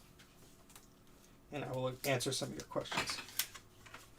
Yeah, this should ideally block all of the light, but light gets in from the bottom. So if I really cover that with the, if this is red, if this was a black piece of cloth, it would block out all the light. I'm also in a very illuminated area right now, but that, obviously it's very sensitive to light. And I can adjust the camera's lighting and all that stuff, but that's just not set up.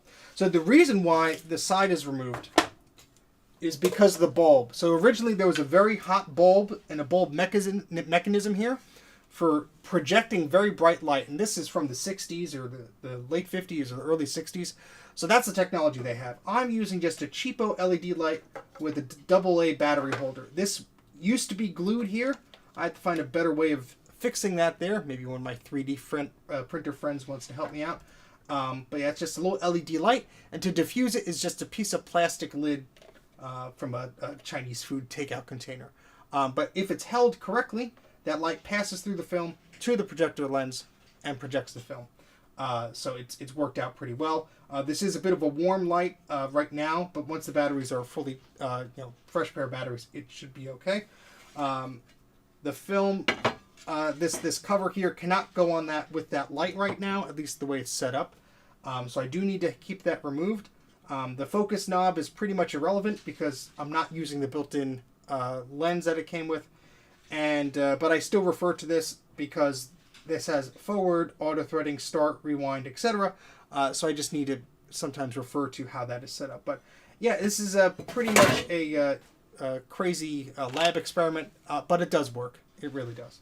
And I'm very proud that it does because I've gotten to show relatives, very old relatives, happier days of their lives before they left us. And because of this machine, I was able to do that. I was able to set that up. So, I'm very, very proud I was able to do that. And some of the results from this look beautiful when they are cleaned up. They really do. So, yeah, it is really cool. I mean, it is the only way you're going to get this content off of film is by filming it. There's no electronic, analog, or digital way of doing so. So that is just the way it is. But you can see as I shine this light through here, you can see that is the box here of where the film is being projected in. So you could see that's pretty cool, isn't it? So if I take the light away, you don't really see anything. I put the light here. That is where you would see the film. So film 84, Super 84.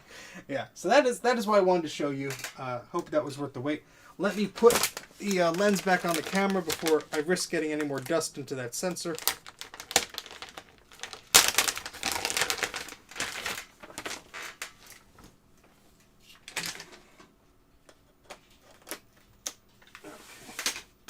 Because with the lens on, it doesn't really work. So unfortunately, so I do have to take the lens off. That's another thing. Searching for DSLR cameras that will operate with the lens off. Not a lot of people are searching for that stuff. So it was a bit of a problem to confirm if that wanted to work or not. But yeah, I've already done the film cans that are up there. Those have already pretty much been done. Those ones there. So there's quite a few of them. And yeah, these are family videotapes. So.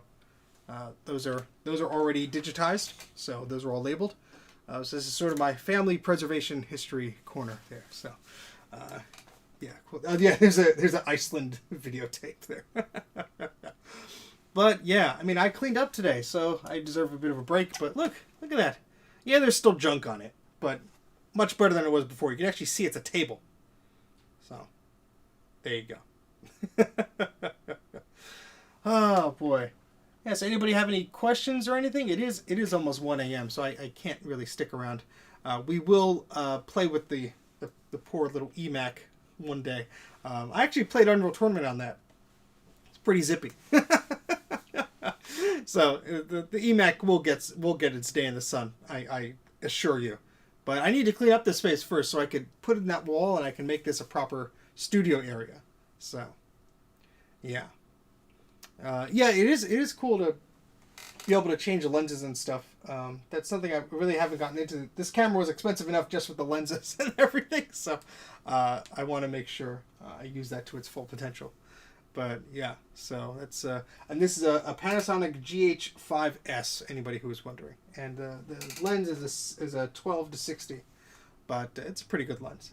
But yeah, that was sort of my crazy excuse for cleaning today, I guess. But no worries, Commodore fan. See you later.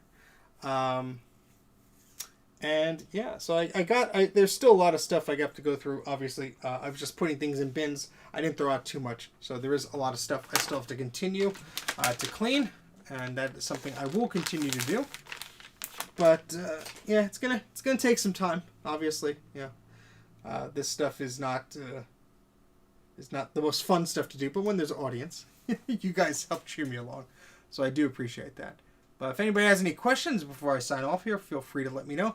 Tomorrow I'll probably stream something more recapping related. I do have a lot, now I can actually get to my desk.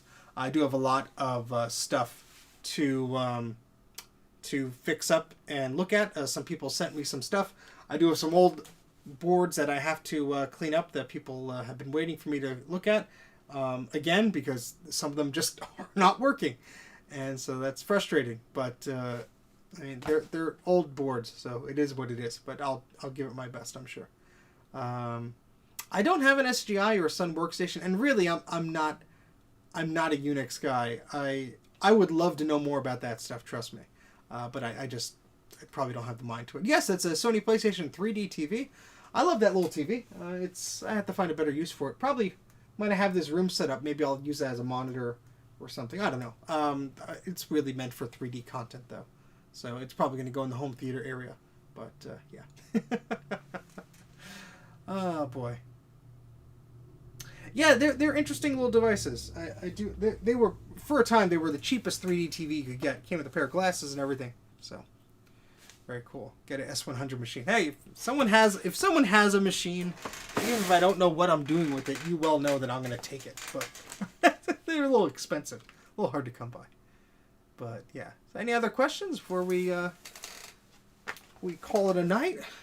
I will be doing some tinkering tomorrow of the less cleaning variety. So anybody of you who voted fixing stuff, that'll be your day. But oh yeah, those Sony Bravios with the PS2 TVs, those are pretty cool. Those are pretty neat. I've seen a few of those. I don't own one, but that'd be pretty cool to have. Sort of. I really like that Sony. What is it called? An X bar, the whatever crossbar interface or whatever that is. So, good night, Mike. Take care. Well, actually, Jay, X cross media bar. Thank you very much for that correction. Actually, Jay, and this goes for everybody. So, who remembers the Computer Clan series Vintage Apple Vault? That was a series where. I think he actually won some awards for that. Basically, he did a type of a show where he talked about a model of a particular Mac, and then he sort of showed collectors and stuff. It's not coming back, unfortunately. Ken is very busy doing other things. He's scam busting and all that stuff. So he basically said he's not doing the series and stuff like that. So I very politely asked him, can I continue it to a degree? I won't call it the same thing because obviously I don't want to steal the name or anything. But I want to do a spiritual successor to that show because I loved the idea of that show. I loved it. You take a product, you talk about it, and then you show all the other collectors around the world who love this thing, and they talk about their experiences with it. I mean, how many Macs do I have that I could talk about that? I mean... Yeah, so I'm going to continue that show. He gave his blessing on that. So I will continue the show. in a degree, a spiritual successor. It won't be the same thing, but I like some aspects of that, and I want to do some aspects of that. My tentative title for that is called About This Mac. Kind of on the nose, but it kind of makes sense.